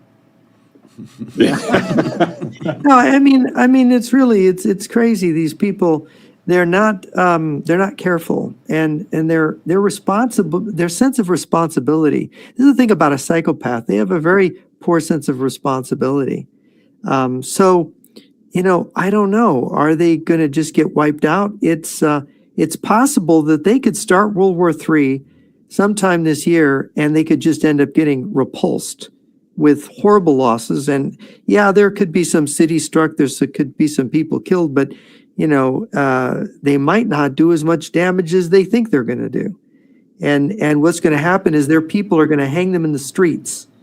It's like with Mussolini, they're gonna be strung up and beaten by any passerby. It's look at the anger of the Ukrainian people towards Vladimir Putin and the Russian ruling class. Look at how fiercely they fought those people. And they're still doing it. The governor of Kamchatka has turned off the internet, and he's so scared of Ukrainian drones, he practically won't come out of his bunker. Kamchatka? Yes, Kamchatka. That far All the away. way out there? Yes. Good Lord. Yeah, I they're hadn't heard that that afraid of Ukrainian drones. Well, because Ukrainian drones can pop up, they can be delivered by truck to any Yeah. part of Siberia that they want. Yeah. So it's the fear within Russia now. I mean, really, from these officials, they're afraid. These people. It's interesting. Well, now to that see. Maduro got snatched up, I mean, can you imagine the paranoia that's running through these people's minds? Oh my God, they could snatch us up in 2 hours. Well, yeah, it 5 makes you wonder minutes. if they could. 5 minutes, whatever. Yeah, I wonder if they could go get Putin. You kind of wonder if That's they could it, get the yeah. Botox man. Yeah. All right, so if you got questions, folks, put them into the chat. Now, the first one here I'll answer and is not on topic because we were talking about the war and so on and so forth. But it's from Bee Farmer. It says, why do sunspots produce large X flares from behind the sun, but when they rotate into view, they produce smaller ones? That's called the Earth-facing quiet. And that is because of the fact that the electromagnetic field lines on the sun, on the Earth side, we're actually, just like the sun is pulling on the Earth is pulling on the sun. And it tends to pull the magnetic fields tighter together on the side facing the sun, just like tides do with the sun's gravity. So that's what creates what's called the Earth-facing quiet. And then when they roll around on the other side, they don't have that pull like they do when it's on this side. So that's the answer to that. We also got Mark telling us that U.S. Embassy has also put out a rare alert in Kyiv that they are expecting a massive strike in HTE next few days. And Zelensky's reiterated this in his evening address. Ukraine is bracing for a big one. Don't doubt that at all. The Russians are pissed off and they're trying to take it out on Ukraine. That's okay. Ukraine can take it, and the Russians will regret it. Also, there has been a NOTAM issued for Iran. That is a notice to airmen, basically closing the airspace over the country. That won't stop U.S. Special Forces. With U.S. assets tied up in the Caribbean and the Middle East, do you think China will move soon on Japan and South Korea? No. I don't think that they are capable of making that assault at this point in time, and I don't think they will be until 2027. What say you fine gentlemen? I don't think they're ready either. I think it's going to take time for them. So this is kind of what we were discussing earlier. I think, the pressure that's being applied, it could, with the oil being cut off, it could force them to go early. But they're not ready. I mean, that's going to put them they're being put in a real jackpot here. I think the Chinese strategy has been largely misunderstood. If you read General Chia Chan's secret speech, if you look at the defector literature, and listen to what some of the sources out of China are saying, Taiwan is diversionary. They're going to get Taiwan when they wipe out the U.S. So they've been focused on Mexico, Canada, infiltrating the United States. But since Trump has come into office, their access to the border, their infiltration has been disrupted. They've had to tone things down. And now with this operation in Latin America focused on their allies who are helping them, because these narco-terrorist networks is how they move weapons over the border into the United States. It's part of their infiltration mechanism. Is Venezuela, is Mexico, is Cuba, is Nicaragua. And now we're focused on that 100%. That's got to have completely called things to a halt because they don't want to be caught doing what they're doing. And I bet you the U.S. government has discovered things about this. And my guess is that they've had to put a freeze on it because if you look at their conception, it's to make the war happen on American soil, to disrupt America in its heartland, not to take Taiwan. So suddenly they're put in a position where they can't operate their strategy in the Western Hemisphere.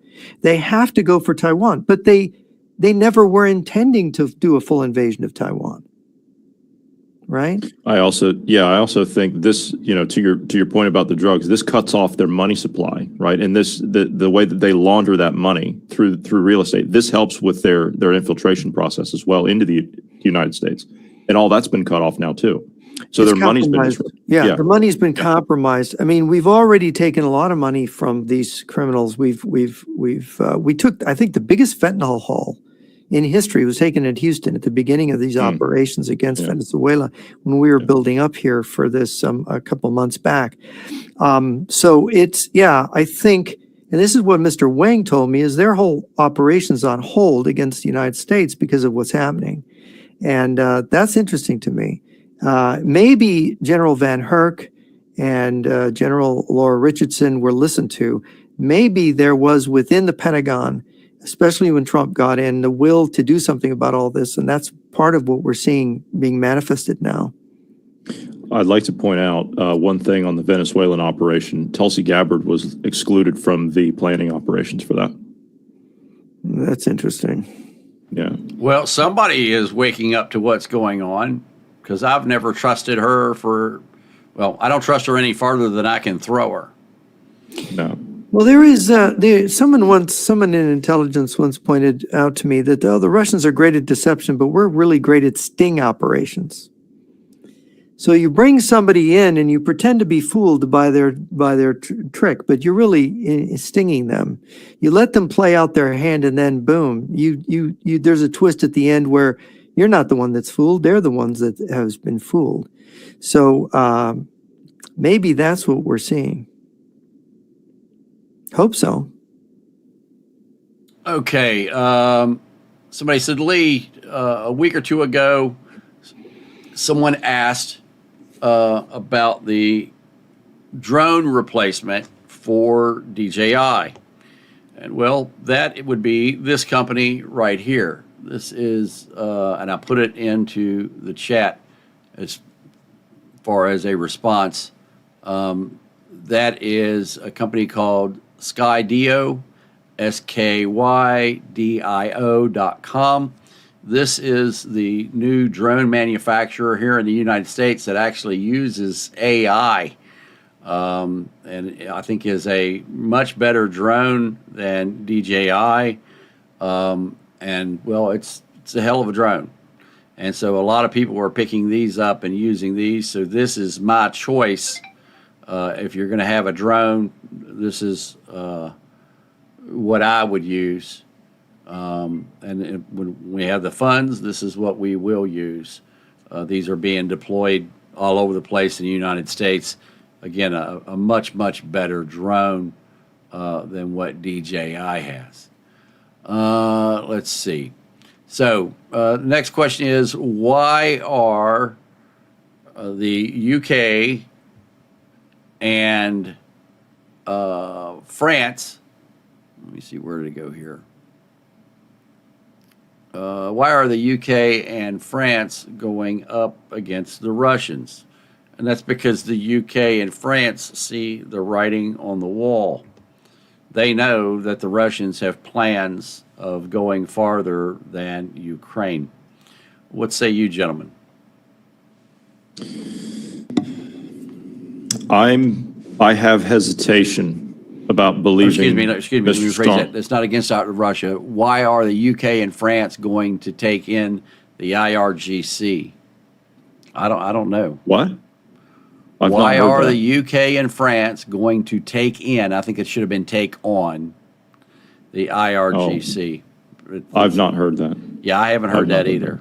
Well, let's just look at basic interest. Unlike the United States that has its own sources of oil, Europe is still dependent to some extent on the Persian Gulf oil. It is in their interest to see that regime go down because the threat to that oil lifeline of Europe and also Japan is the IRGC. So obviously, if there's an opportunity to down that regime, London and Paris are going to want to make that happen. They've got At the moment, if what I'm reading is true, you have about 25,000 people that are a few hundred meters away from reaching the Central Command Staff building of the IRGC in Tehran. And Annie Cyrus, I don't know if any of you know her. I've met her, and I did an event with her some years ago. She is a Persian Iranian lady who escaped. She was in a forced marriage at the age of, I think, 12. She was sold by her father. She got out of that country, and she works with Jamie Glazoff, and she's done some very interesting videos since the beginning of this, and she's tracking it. She thinks that the regime could fall, that it is accelerating, that it is growing, and that the police in one city, I don't know if it is Tehran, have joined the demonstrators, and that if you are taking these government buildings, you're taking armories as well. So it's not just Molotov cocktails. I think the Iranian people have gotten control of armories, and I think that that the regime is in such bad straits, and she's also reported, and others have reported this, that the cleric leadership of Iran, they have prepared to flee, and the Ayatollah is planning to go to Russia, is what I've been told. Yeah, Moscow, yeah. Yeah. You're muted, Lee. We can't hear you. I'm sorry, guys. What are the chances of the U.S. pulling out of NATO? My answer to that is slim to none. Trump may threaten that, but Trump's not going to do that. We have too many allies with NATO around the world for Trump to be that stupid. I don't think that that's going to happen. Again, he's threatened that if they didn't, start putting up the amount of money that they should have, and they did. They went from their 2.5% to 5% to 7%. Some even higher than that now being put into NATO. And he was just basically trying to get them to pull their fair share of it because U.S. was the largest funder of NATO for decades. And now that's changing. Additionally, instead of U.S. providing all of the weapons going into Ukraine and us paying billions of dollars for those weapons going into Ukraine, now NATO is actually paying for those weapons and the U.S. is earning money off of it and not taking taxpayer dollars to pay for that. So I think that is a good thing that NATO is now pulling their end of it and is also dealing with the conflict that is in their region. Trump wants to say it's not his war. That's bullshit. He's president of the United States. It is his fucking war. Okay, whoever's president when there's a war going on, it's their war to deal with. You can't say, oh, this is my predecessor's problem, I'm not going to deal with it. That's not how it works. So it is Trump's war. It's been going on before his first administration and is still going on now. It started under Obama because Obama had no cojones and went even farther under Biden because, again, Biden had no cojones. And so Trump did something about it during his first term. He provided anti-tank weapons and other things where Obama was only providing blankets with holes in them and vehicles from the deadline that didn't even run when they were delivered to Ukraine. 6 Humvees that they had to push off the airplane. Imagine that. You're supposed to be supporting a country at war, and you provide them with 6 vehicles that won't even move. So that was under the Obama administration. Under Trump, he provided Javelin missiles and other weapons and intelligence and things of that nature. the second time around. He's still providing that. Don't let anybody tell you that the U.S. is not providing intelligence to Ukraine. Okay? Anybody that says that's full of shit. Even when they said they cut off intelligence to Ukraine, they did not. Okay? I know that for a fact. I provide intelligence to Ukraine on almost a daily basis, and I know damn well the U.S. still is too. So the people that put out, oh, the U.S. has cut off all intelligence and all aid. No, they haven't. Even though people said that in the media, that is absolutely untrue. Now, some of the ordnance and weapon systems that were deployed or sent to Ukraine, some were delayed because of a fucking bean counter in the Pentagon who never wanted to give Ukraine weapons in the first place, but those have since been delivered, and those monies are continuing to be delivered. So do I think the U.S. is going to back out of NATO? No, not at all. What say you, gentlemen? No, I don't think so. It's interesting. Chuck Schumer accused Trump of not being straightforward with the American people, but Trump, by zigzagging, by saying one thing one day and the opposite thing the next, and going back and forth and zigzagging constantly, Trump makes of himself a moving target, and a moving target is hard to hit, and it's hard to know where he's going. But I think, as I said earlier, I think that the institutional realities and the historical realities are such that I think Trump actually, probably in his heart of hearts, he wants to get out of NATO, and maybe he's being pulled that way by dark forces, but he can't.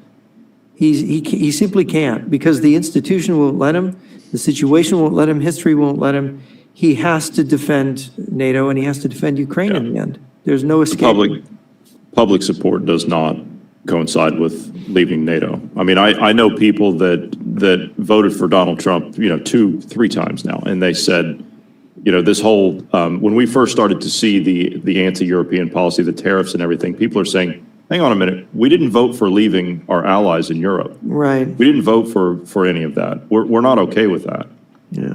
I think 80% of Republicans that voted for Trump don't want him to abandon NATO and want him to support Ukraine. So it's just this 20% of MAGA that make the loud noise, that make everything sound different. And Trump tries to say things for them, and it gives this impression that he's moving back and forth. But I mean, we see this now. He has just turned viciously on Russia and all of the Russian cat's paws around the world.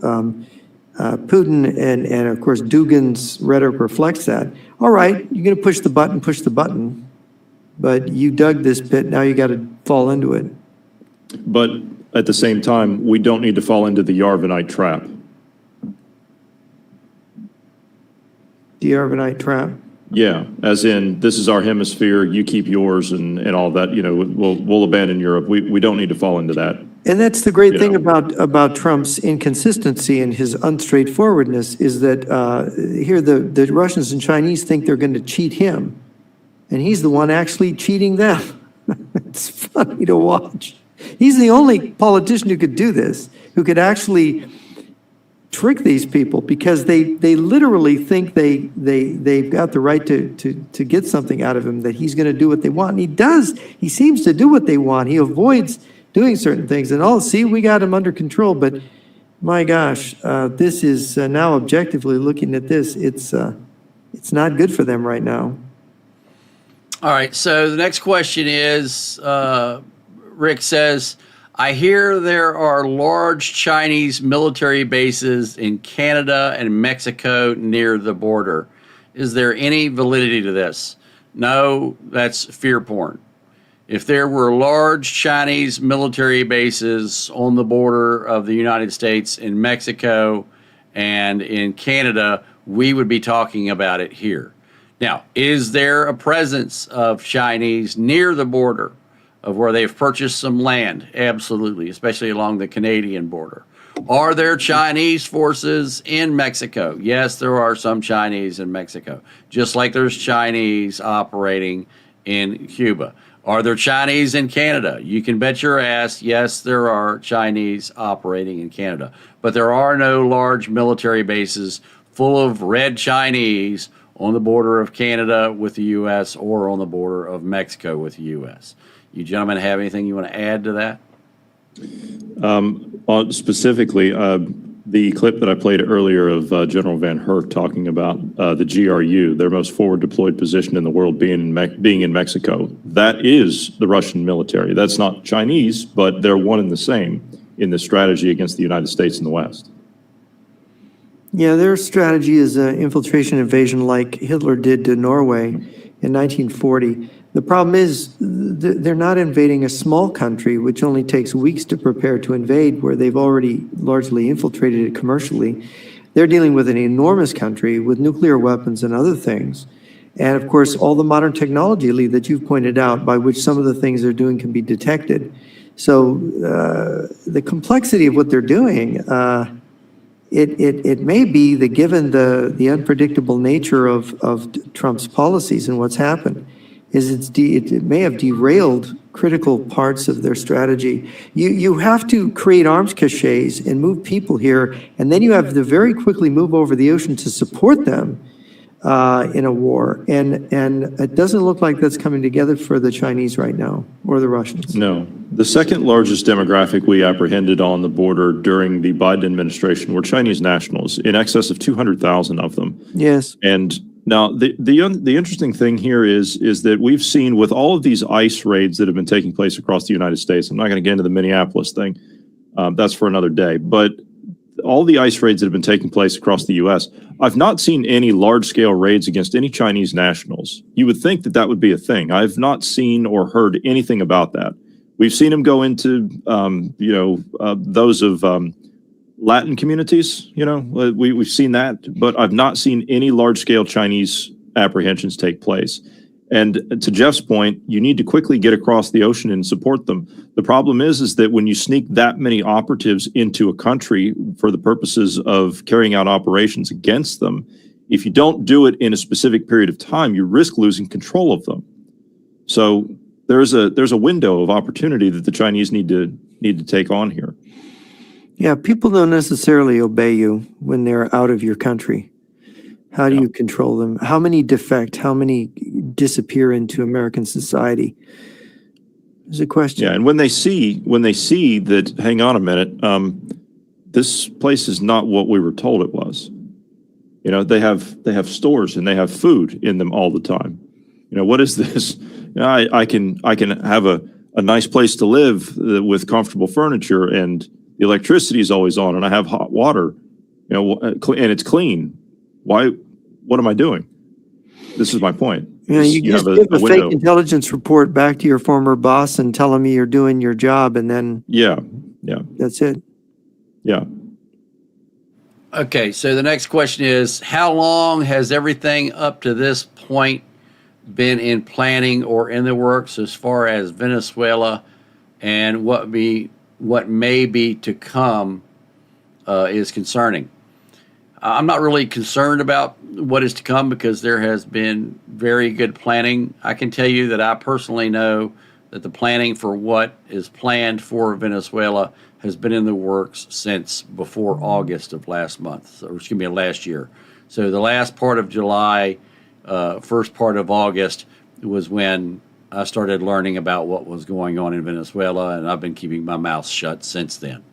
I also know of other things that are going to be happening in the future, but again, to continue to OPSEC, I'm going to keep my mouth shut. But I'm here to tell you that the U.S. is not going to stop at Venezuela.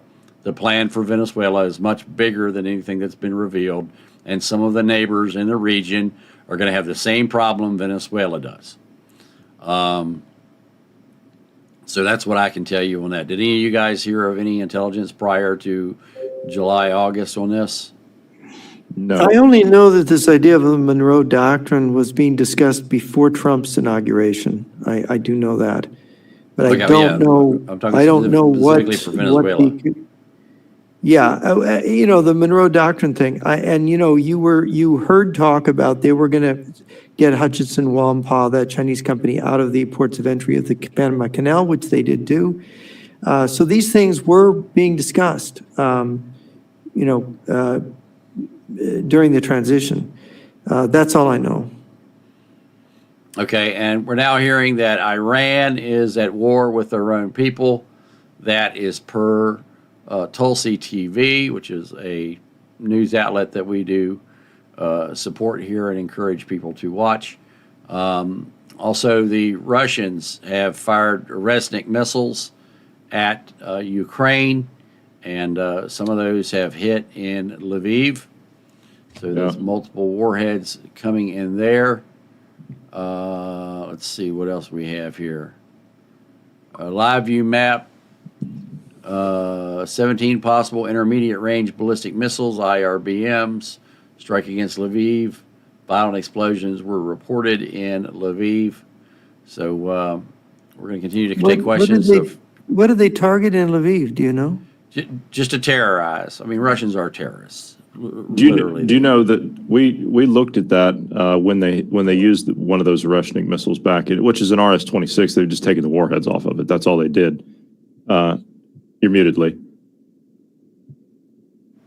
Lee, you're muted. Oh yeah, sorry, because the nuclear warheads on them are dead. This is what I've been telling everybody. Was that why they took them off? For years? They don't work. The nuclear warheads that the Russians have not been maintained. And so because they have not been maintained, they don't work. The Russians know that. We know that. And so what they've done is they have the Resnik is a missile that they already had. They knew the nukes didn't work, so they pulled the nukes off and put on conventional warheads. Because the fact that they know the nukes don't work. And the last thing they want to do is fire a missile that has a nuke on it and the nuke not work. So is this a vodka problem, Lee? No, it's a funding problem. They know that the corruption, even if the money had been allocated to rebuild the warheads, it never would have happened because of the corruption in the country. So the Russian military, their nuclear arsenal has went to shit. All of their old nukes, they know don't work. And what have they done with them? They've taken them out and stacked them on the ground side by side. Some of the warheads leaked so bad they are actually in nuclear containment facilities. It's pretty bad when your nuclear warheads are leaking radioactive material so bad that the warheads have to put into nuclear containment storage facilities. Leaky warheads? Yes. That doesn't sound good. Well, look at what they do. They leave them laying out there on the ground. I mean, we've looked at satellite photos of that stuff. I mean, that country has got out. major contamination, radioactive contamination. They do. Yeah. Yep. That's pretty much it for all of the questions. They're saying that there's war breaking out in Iran right now. So Civil war. Yep, civil war. And I don't think that the regime is going to last through this. The uprisings, the regime is continuing to say that they're being quashed and there are less uprisings than there were before. The map of where the uprisings are and the size of the uprisings are larger than they were before. Yeah, France and the UK and Israel are behind this, then the Iranian regime will have China and Russia behind it, but it won't have the people behind it. It will slowly lose ground in any civil war, I think. Given the financial problems, how much longer will Russia be able to continue this war? For as long as they can continue to rip off their own people and get money out of other countries and bring other people in. The way the Russians have been able to pull this off so far is they're recruiting people from other countries and not paying them. Also, they have stolen money out of their own people's bank accounts. They have stopped allowing people to take money out of the bank. They have sold things to other countries and not delivered them. So, and also they are robbing their own oligarchs. They are taking over oligarchs and stealing their property and their money to put that into the war effort. So as long as they can beg, borrow, steal, and print money, they're going to continue on with the war. What say you, gentlemen? I think that they will continue to mobilize. They'll continue to build up their forces and their war footing. And I think that they'll move even further in the coming year ahead. So they've laid the groundwork for mass mobilizations in 2026. Now with the fact that we're going to be going after their shadow fleet, if what we were talking about earlier is true, and we're going to shut that down, and then you got talk like Dugin saying that kind of stuff, and then you have Medvedev last week saying the only way to ensure national security is nuclear weapons. Long live nuclear weapons. That's pretty clear to me what they intend to do. Yeah, I think Yuri Felczynski said they have another year or so, give or take. I think other people have talked about this 5-year mark being a sort of a rough approximate border of how long they can continue. That would be another year after February, this coming February. Yeah, and of course, the danger of nuclear weapons or a larger war. Look, this is going to end badly for a lot of people, but I don't see how the Russians and Chinese, given this effective economic constraint, will be able to be as effective as they otherwise would be. I think that's at least some good news. All right, so question for Jeff. If the Russian nuclear arsenal is a lull, how does this affect you, Lenev, Surovov, thesis about Russia wanting World War III to be nuclear?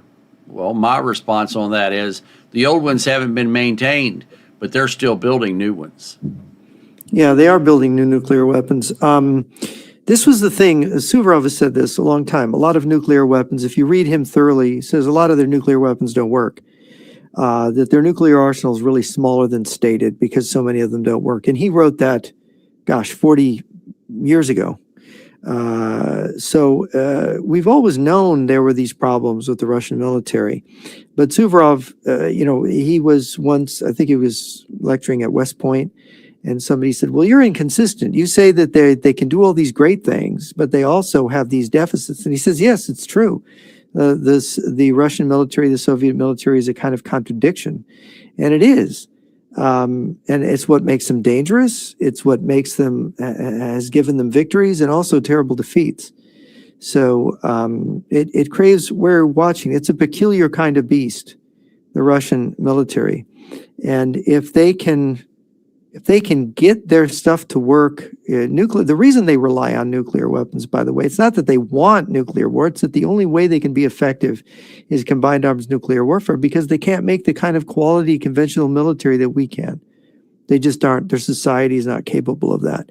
So a nuclear weapon is sort of, a way to equalize it for them.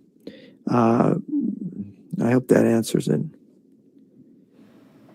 Okay, and also, folks, only put questions in the chat during the question and answer session here. That's all I want to see is questions.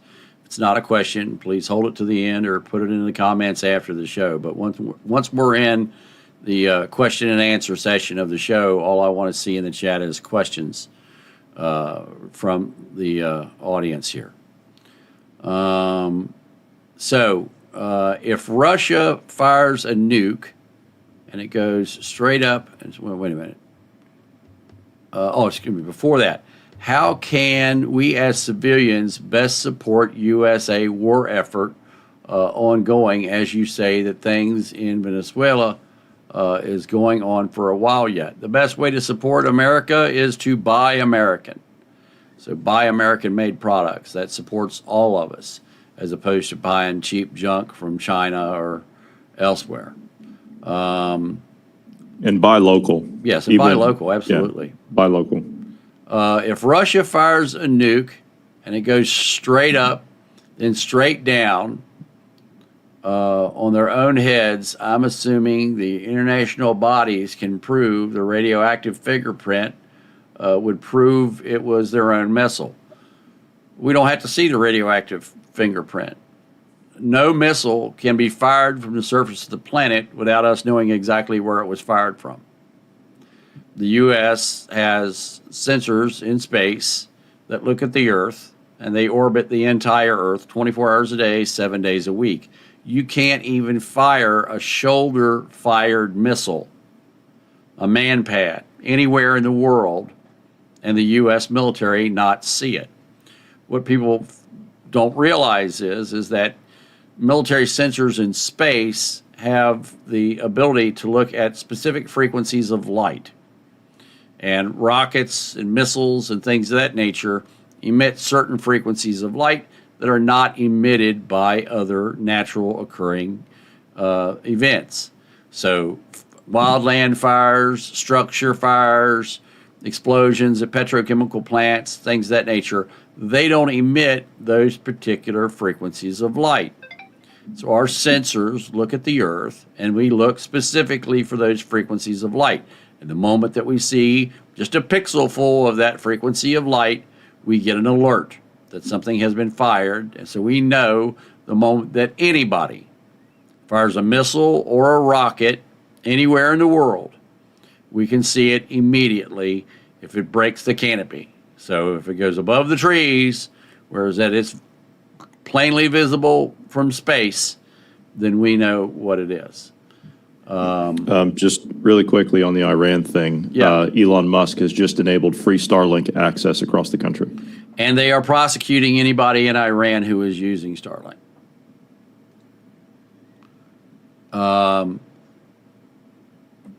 Now, next question is, the flight time of an Resnik missile to Lviv is what, 10 minutes? Depends upon where it's fired from. But yeah, 10 minutes at most. Could be 5 minutes. If they fired it from near over there, it could be as short as 2 or 3 minutes. And a Resnik is a hypersonic missile. And so if they use a low trajectory flight path of it, it can be there in a matter of 2 or 3 minutes. They haul ass. It depends upon where it was launched from. Hell, if it was launched from Belarus, it could hit Lviv within 2 minutes. So it depends upon where it's coming from. Lee, I thought I'd put this up there. The Russians have found a good way to use Starlink in Ukraine, if you're wondering. Apparently, this is very efficient. Oh yeah, that's it. Right there. They've put it on the back of horses. So apparently it works, but that's what they're using it for. Yeah, I've got video of Ukrainians flying drones against Russians on horses, and the cool part about it is the Ukrainian drone operators fly the drones so as that they scare the horses, and the horses throw the Russians off, and then they run the horses away. They shoot the horses away with the drone. Then they come back and kill the Russians, so as that the horses aren't injured or killed in the attack. And it works great because the horses That's run good. off and leave the Russians, and then the Ukrainians are picking them off. Yeah, the initial things I was seeing where they would get the horses too. That was terrible. Let's see. Are the IRBMs equipped with MIRVs? Some of the Russian IRBMs are. On Oreshniks, yes. Yes. There's 6 MIRVs on it.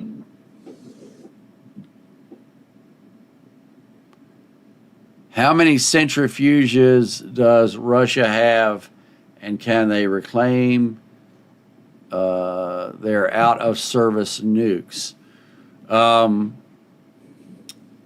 The Russians have a bunch of centrifuges. And in fact, we've actually shown you some of the facilities that have those centrifuges. Can they reclaim their out-of-service nukes? Yes, they could. They would have to rebuild them. They have to disassemble them and rebuild them, and they have to replace the tritium on the inside because of their half-life. Do you think England will survive in World War III? They should. I don't see a reason why they wouldn't.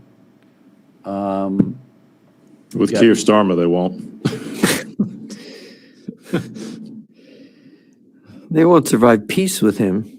No. You're muted, Will Lee. the IRGC use missiles and drones against the Iranian rebels. At this point in time, I don't think so. I think that the civilian population is uprising too fast, and I don't think that they have good enough intelligence on the rebels. Look, for the Iranians to use weapons against whether it be the rebels or another military from somewhere else, they have to be stationary. You know, the Iranians don't have guided missiles that they can change or direct in flight like the U.S. does. So they fire them from one location to another fixed location. And in fact, the accuracy of them isn't that good to start with. You know, it's one thing when you're trying to hit a city, which is what Iran does. They try to fire at Israeli cities, and if it hits somewhere in the city, they're thrilled. But trying to hit a base camp setting out in the middle of the desert somewhere, good luck. It's going to be nothing more than a fireworks display for the folks that they're shooting at, because the accuracy of Iranian missiles is not that good. And it had to be stationary. So I don't see them doing that. I see their stuff falling. They've got their hands full dealing with the population as opposed to just fighting with the rebels.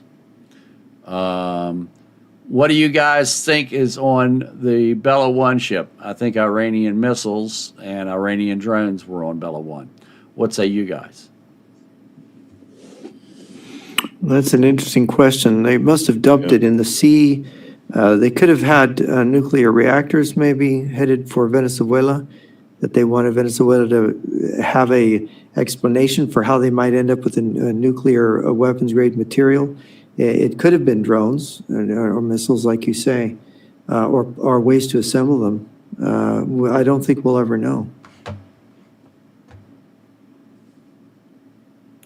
Mark asks if I still have the pictures of the leaking nukes to show people. Yes, I do, but I would have to go through thousands of photographs to find it, so I won't be able to show that on this show. I don't have time to look for that. Is the U.S. tracking system in space affected by weather? Not really. They have multiple sensors, so they can track with not only thermal, they can track with IR, infrared, and they can also track with radar. So they can see through clouds? Yeah, they can see through clouds. Wow. Yeah. What can Trump do without congressional approval? He's president of the United States. He can do any fucking thing he wants to. Commander-in-chief. They can impeach him for anything they want to, but they got to convict him in the Senate. A very difficult proposition.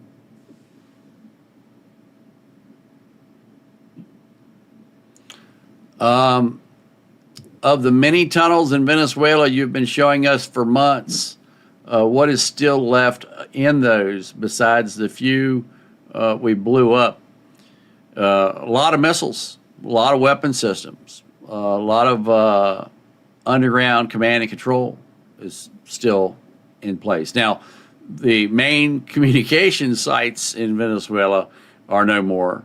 150 cellular sites are down in Venezuela. 60% of the internet is down in Venezuela. And all of the Venezuelan military communications to Fort Tunis is gone. Their relay site is gone. The two-way communication sites that provide communications to Tunis is gone. All of the cellular is gone. The microwave links are gone. The Wi-Fi links are gone. The microwave links to all of the 150 cellular sites in the area is gone. The MTSO, mobile telephone switching offices, are gone. All of that shit is no more. So the use of cellular phones and internet and so on and so forth around the Capitol, that's over with. They've got to use something else to get it out. You guys got anything you want to add to that? I think, I mean, we did look at what was based in Caracas, right? We did look at Fort Tiuna, right? That's their main military base. But keep in mind that the Venezuelans and, you know, the Russians for that matter, they have operations and they have bases and they have stuff going on in all other areas in the country, all the way down into the Southwest that I track. They've got intelligence services that operate all the way down through there. The Russians have their main military base in the city of Valencia, just on the outskirts of it. They also have Orquillo Island, where they've built that 10,000-foot runway that they're now using as a stop-off point if they choose. So there's a lot that's still left there. You've still got the Russian SAM site that's on the peninsula in the northwest. So there's still a lot of infrastructure that's there, but as Lee said, we just took out like the main, like their main complex. That was it. Yeah, they've got a lot of paramilitaries in the interior of the country with enclaves and bases in the jungles connected back to the FARC, back into Colombia, which is part of this larger communist network in South America that goes into the mountains and the jungles. Yeah, and they've got bunker systems all throughout the southwest of that country, and comms towers all the way down through there. If we invaded, we would not want Americans to have to fight down there. We would have to arm the Venezuelans to deal with that. It would be just like fighting the FARC in Colombia. It would be a long-term battle against people dug in the jungles.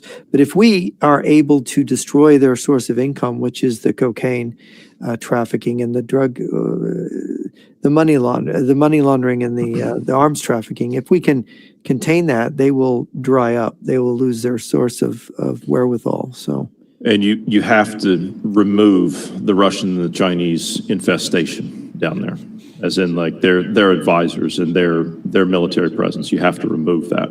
That has to go. yeah, I've had reports, by the way, and Lee, we maybe could look at this, that China has secret military bases in the Amazon and the Brazil side of the border. Yes. Have you heard of this? Yes. Yeah. Wow. I'm amazed because I have this information, but I've never been able to find confirmation. And of course, that is really something. China has intelligence organizations in every single country that they have agreements with, they have donated to, or they have part of the Belt and Road Initiative. In fact, every single country that China has the big cranes that lift so if they have a port there or they have control of a port there, they have intelligence operations because the antennas and the intelligence operating equipment is located on the cranes that unload the ships. Yeah, They've got them in the port of Los Angeles. They've got them in every single port, even in the one down in Florida. Those big cranes that are lifting the equipment off of the ships is monitoring all the communications, all the microwave, all the cellular, all of the two-way radio. They've got spectrum analyzers on them. They got satellite antennas on them, and they're sending all that shit right back to China, right from the port. Every single port that they're in. So every country that China is in with BRICS, with the Belt and Road Initiative, or they have donated equipment even into Costa Rica, down in Costa Rica, where they gave the Costa Rican government all of those free police cars and all of the free vehicles for the fire department, which they're not driving anymore because they broke down, went back to their old cars. But in all of those countries, China has surveillance equipment. Are you sure that the vehicles that they donated to them were not made of surveillance equipment? Oh, I don't doubt that either, but the simple fact is that all these countries that all this equipment has been donated into, they're spying in every single one of them. And they're getting control of the political systems there. Absolutely, absolutely. Do you think the grid attack, like the one in Germany this week, will intensify? You can bet your ass they will. I've been telling you for a year these were coming, and they're here now. It's only going to get worse. What say you, gentlemen? Yes, we're headed into an area of a time when I believe we're headed into what Viktor Suvorov called the Great Terror. I believe that's coming. And you're going to see these activist groups that they fund cause these problems all across the Western world. The group that caused the blackout in Berlin was a far left, it was a communist group. They don't say communist, they just say far left Antifa group. And German federal police are looking into that at the moment.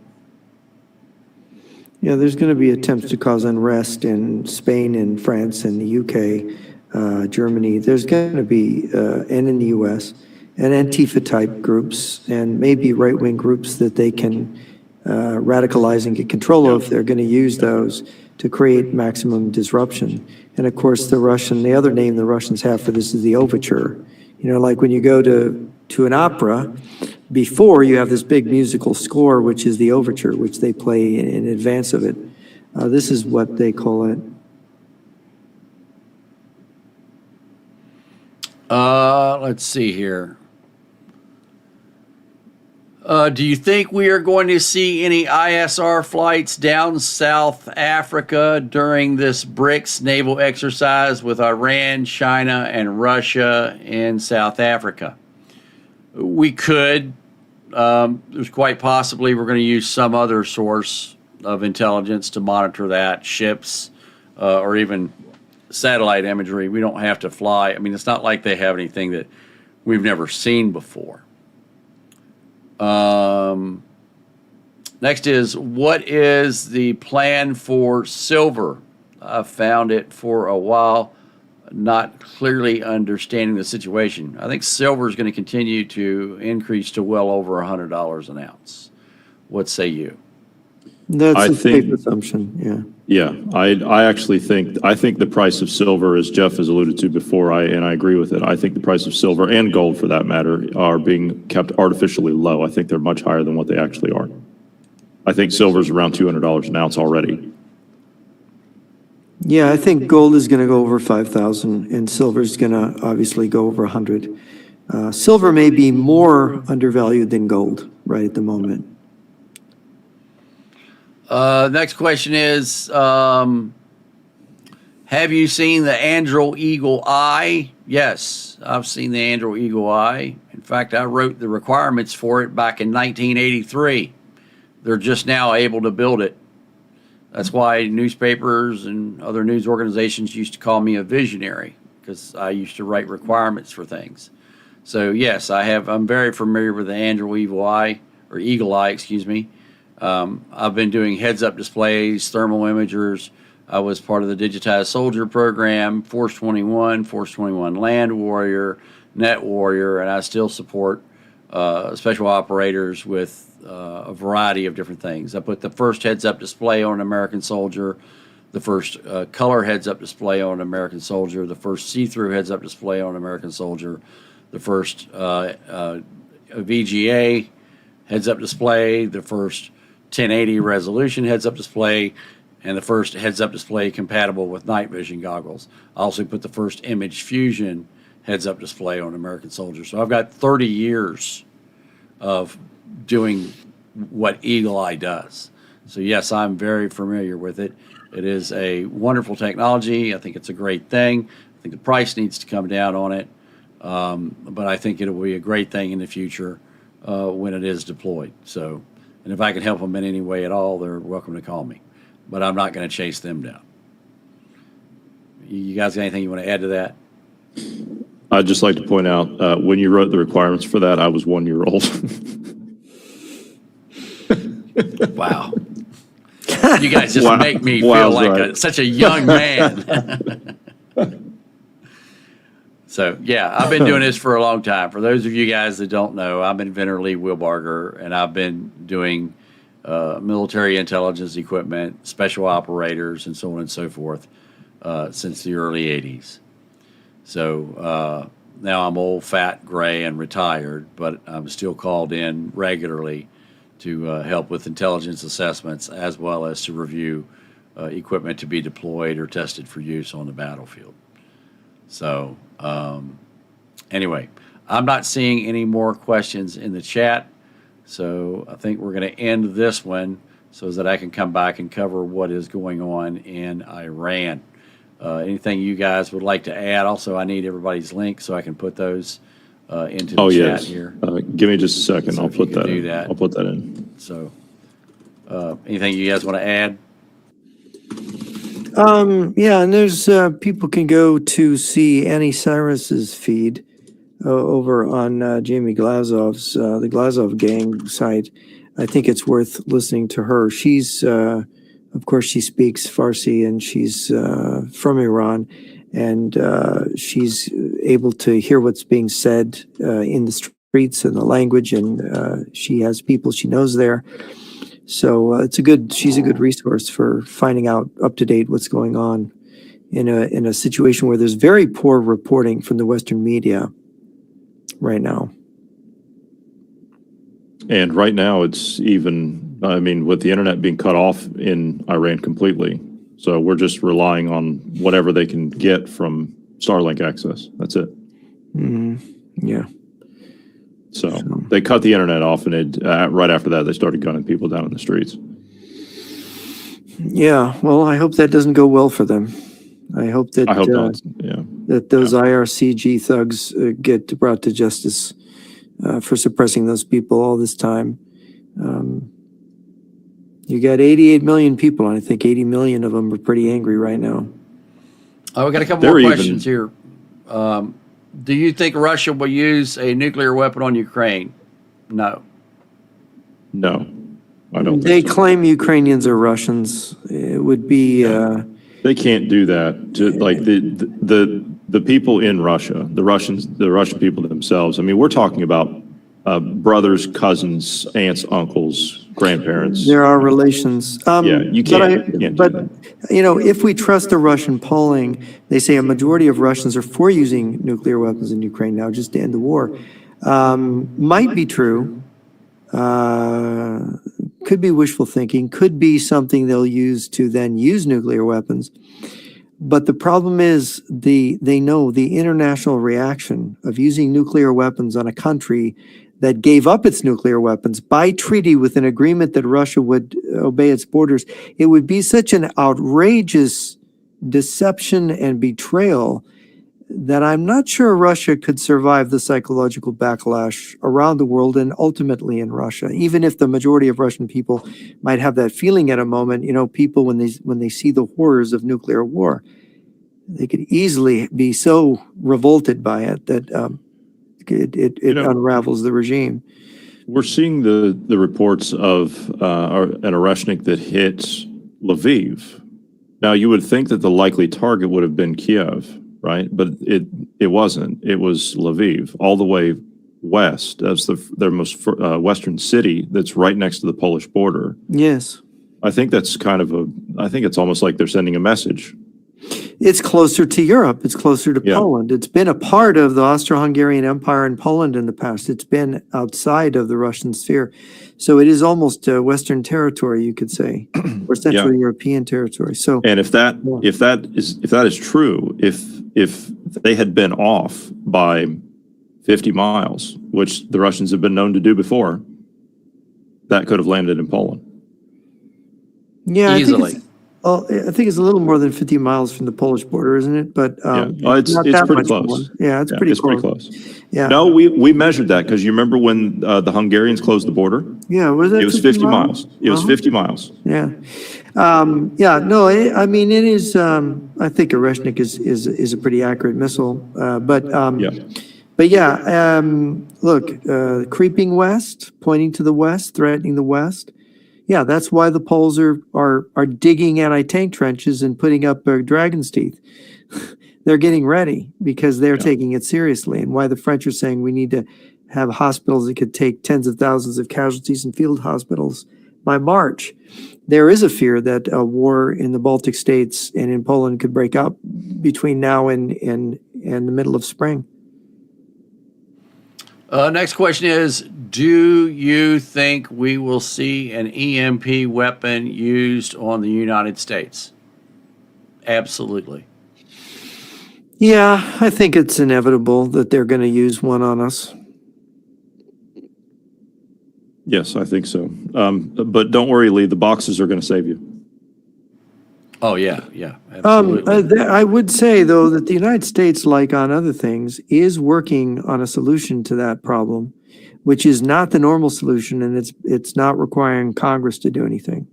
So there are changes coming, and I think they're coming within a year to our grid. And I can't say anything about what they are, but there's going to be some changes that might be very positive in this regard. Where you live, I doubt that the rest of the power grid is going to be protected, but there is an effort in North Carolina. There's an effort in South Carolina. There's also an effort in Georgia and in Texas. Yeah. But most of the other states are like, We're not paying for it. So unless the U.S. Because- government is going to pay for those updates, they're not going to do it. Well, I Texas, think though, there's, That's I think according the to NERC. technology, well, anyway, yeah, it's interesting. You know about some of it. But I think the technology is rapidly being developed, that the way the power grid works is going to be changed because of the new But the technology. problem is that it's not going to do anything for the GPS timing. It's not going to do anything for the communications between the sites. It's not going to do anything for everybody that's connected to the grid. So, okay, great. We still have the grid up, but what about all the cars?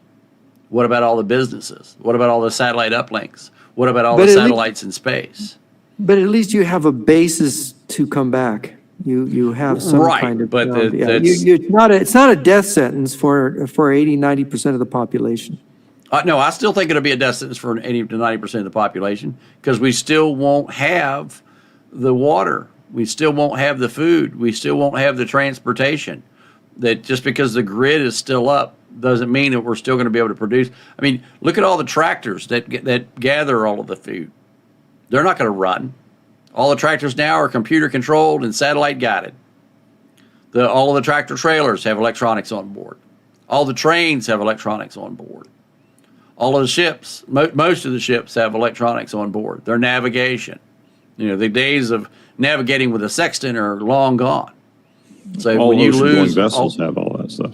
yeah, when you lose satellite communications, it's going to the pot. You won't even be able to run credit cards to pay for the gas. So the cars won't run, the gas pumps won't operate. There's still huge issues, even if they protect the grid. Now, that may protect some of our military bases because they're doing protection as well. But as far as those of us at home, it's still going to fry everything that's not in a Faraday cage. So your refrigerator's not going to work. Your TV's not going to work. Your alarm clock's not going to work. Your AM/FM radio, your car's not going to start. All that shit's going to be toast. So we still have those problems. Let's see. Now, Johnny, I don't know if you want to answer this or not. Last minute question. What type of work did Johnny do back in Baltimore? If you want to answer that or not. I was working port cases at the time, looking for drugs and other illicit items that were coming through on cargo ships into the United States. Okay. Now, last question is the movie Enemy of the State based off of you helping someone? No. But the movie Enemy of the State is a very good depiction of what I used to do for a living.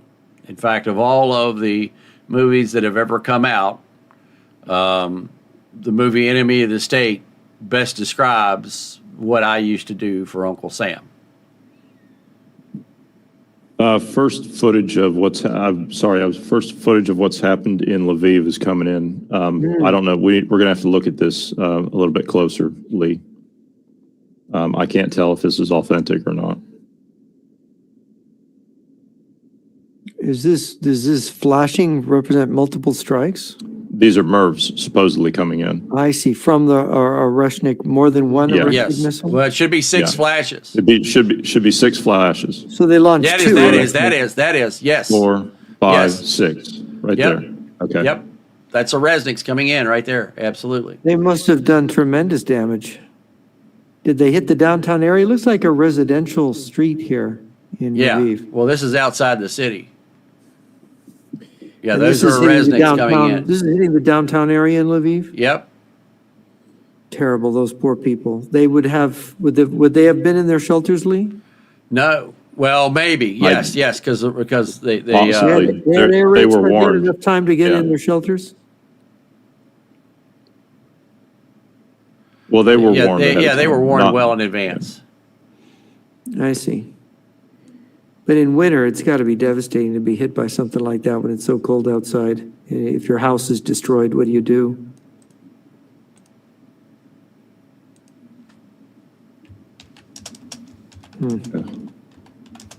Awful. I'm sure we'll get more, but that's what I've got now.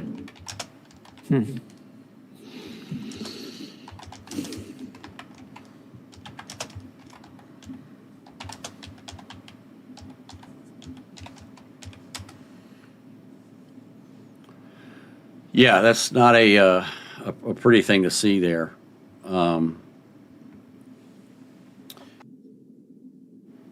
Somebody just said that DARPA has a group of robots ready to eat your ass. No, they don't.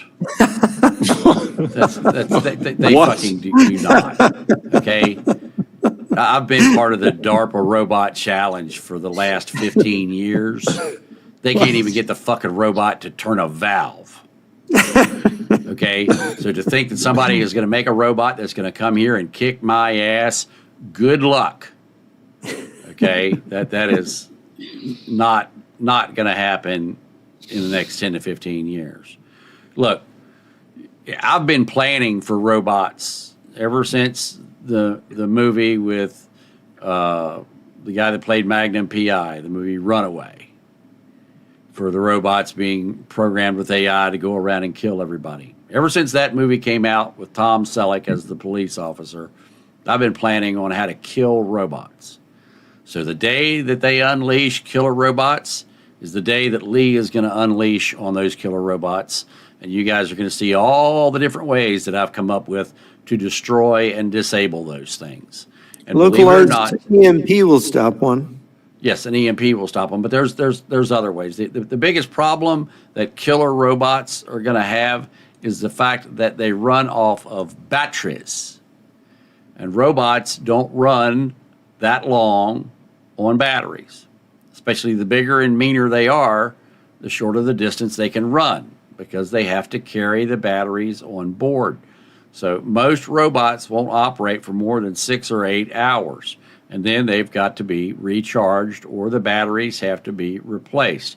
Now, some of the newer robots have 3 batteries on board. They have an internal battery that will allow them to run about 5 or 10 minutes without a main battery. And then the other robots have, they will have 2 battery packs. So they can swap one out and put another one in, and they can go from battery pack to battery pack. So, or if one gets damaged, they still have another one. So for people to think that there's going to be an army of robots that are going to come and wipe people out, Lee's going to be on the front line teaching the civilians how to wipe out that army of robots. So you can rest assured the day that they are unleashed, I will unleash the Kraken and show you how to disable those robots. I follow the developments, and every one of these robots that are out there now that are doing taekwondo and karate and jujitsu, and it's like the video I showed the other day.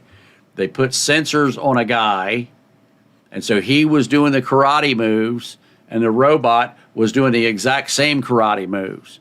The best part about it was when the guy kicked like this, the robot kicked like that and kicked the dude in the balls. So the robot that he was showing how to fight actually kicked him in the balls, and he goes to the floor holding his nuts, and so does the robot. Okay? So, robots aren't as fluid or as quick. Now, if you watch the robots that are at CES this year, they have some that are doing martial arts moves. But those are trained moves, and they do that specific move. And they're trained for balance, and they're doing that on level terrain, a perfectly flat floor.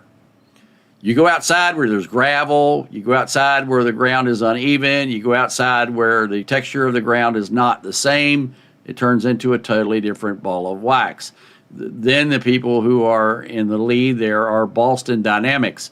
But again, those robots are easily dealt with. Okay? You can deal. There's not a single robot that can exist today that you can deploy out on the battlefield that I can't go to Ace Hardware and purchase a few things for under $20 and take that robot out. Not a one. Okay, my job throughout the years of working for the government, one of my jobs was to find the chink in the armor, the weak point, the Achilles heel of how to defeat that particular technology. That's one of the things I specialize in, is defeating technology. And taking robots out will be very, very, very easy to do for a long time to come. So do I think the world will be taken over by robots in my lifetime? Hell no. As long as I'm alive, I'll teach you how to kill robots. It's easy to do. Robots will kill themselves if you give them the opportunity. Anything you gentlemen would like to add to this? I'd just like to point out, Lee, if you kill robots, you don't have anything to feed to your buzzards. That's a, damn it. They're going to starve. You're muted, Jeff. No. Well, I would just say that the real problem, of course, is the brain-eating Marxist zombies. Nobody has figured out a way to stop them yet, and they're overrunning. Don't go to the universities. That's how you stop. Yeah, we got to defund the universities. Bring a bulldozer, please. No. I actually read this in one of your books. I can't remember if I might have been no, I don't think it was Fourth World War, but I read it and you said that close the universities and turn them into public libraries and let anyone that wants to go in there to learn, go in and learn. And that's how it should be. Yeah, that's how it should be. Unfortunate, but the brain-eating Marxist zombies, that's the problem. That's our real problem. That's the base problem. All of this is coming from there. That's how these narco-terrorist communists get their justification for their embezzlement and their murder. And it's just a giant, as Eric Berglund said, it's just a giant excuse for having fun killing people. Of course, what the fun is, we explained before, but it's for those psychopaths that like that sort of thing. So, Yeah. Johnny, do you really think Bitcoin was created by the Russians, considering it allows to move money in a borderless and permissionless way? Why would communists be on with this? Why would they not the be on Russians with it? created Bitcoin, did they? Why we're not going to know the answer to that question, so I'm not going to speculate. What I'm going to say is that why would communists not be on board with that? Why would organized crime that is run by the communist bloc, why would they not be on board with that? It evades sanctions, it evades banking fees, it evades banks, it evades any kind of verification purposes that we would use to do business internationally. Ask yourself the question, why does North Korea possess more Bitcoin than just about every other communist country? They grabbed $2 billion worth last year. Why? Because they're stupid. That's why. they're the communist country that's the last to get the word. Yeah, no, I'm working on something at the moment. It's going to take me some time, but I'm working on something at the moment. I had talked about the streaming services and the monetizers and the online casinos. They all specialize in cryptocurrency, and now you've got the streaming services that are offering to pay their people in cryptocurrency, right, Lee? So it's it's insane. In fact, they're trying to force people to use a cryptocurrency that's backed by the Russians. I thought that was very interesting. I got another email about it last night. Yeah, so I'm working on the connection to cryptocurrencies that are used by Russian organized crime and the Chinese triads. And this is going to take some time. They do use it, and each one of them use it for a different purpose.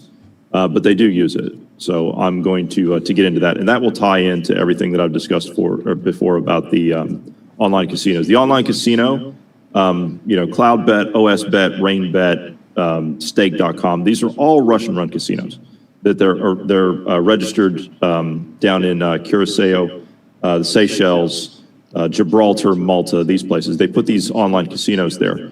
And they all deal exclusively in cryptocurrencies.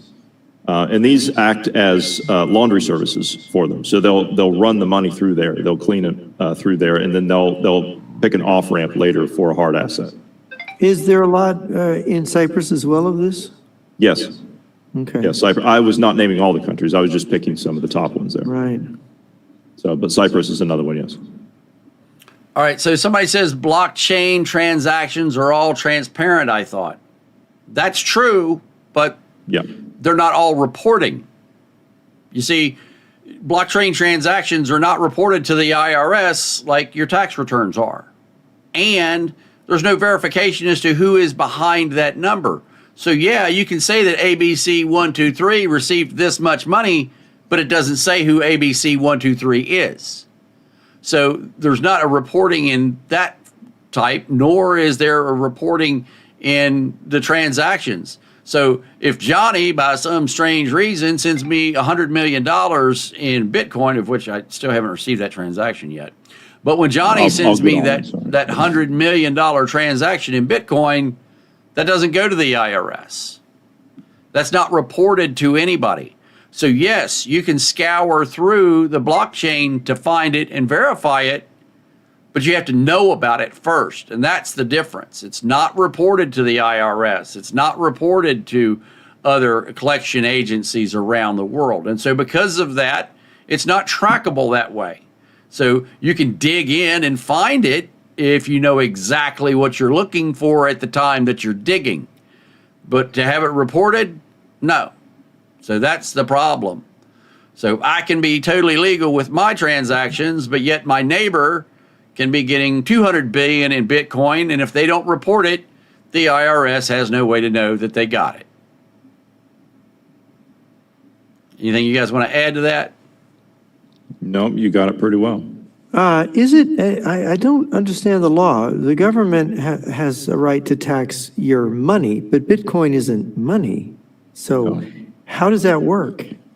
This is all kind of, it's all kind of sprung up and sprouted out of things where there were no regulations. So they kind of found like a little bit of a niche area. So there's never been anything there's no oversight to it. There's never been anything that's been put in place, no kind of framework that's been put in place to hold anyone accountable. Instead, you just get people saying, oh, well, it's the way that kidnappers and terrorists and, all this do transactions. Well, yeah.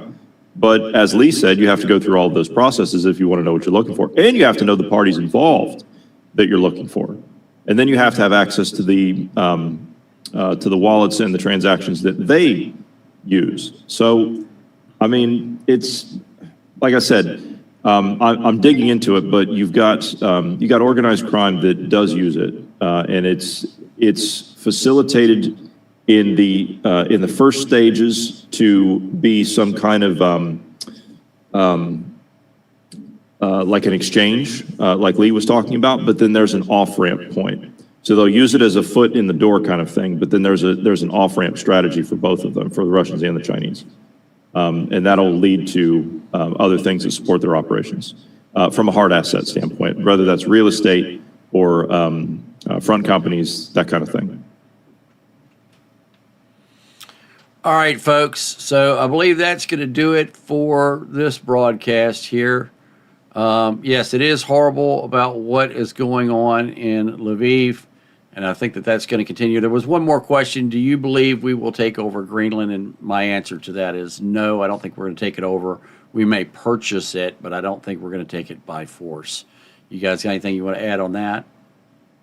If we want to go into Greenland, we can just go there. There's no reason for us to, this doesn't have to be what they're making it into. You're muted, Jeff. Oh, no, we're not going to take Greenland. I would be shocked, but you never know. All right, folks. Thanks for being here. Join us next week, same time, same place. And our X accounts are listed in the chat. I will post them there one more time for everyone. No, that's not the correct one. I had to go back up here and get it. It's in the chat here, right here. I will put it into the chat one more time for all of you fine folks. There it is. So be sure to follow us on X so is that you can get the latest information from each and every one of us. So from all of us here at KLW World News, Jeff and Johnny, thank you very much for being here. Have a great day, everybody. We'll see you next week. That's all, folks.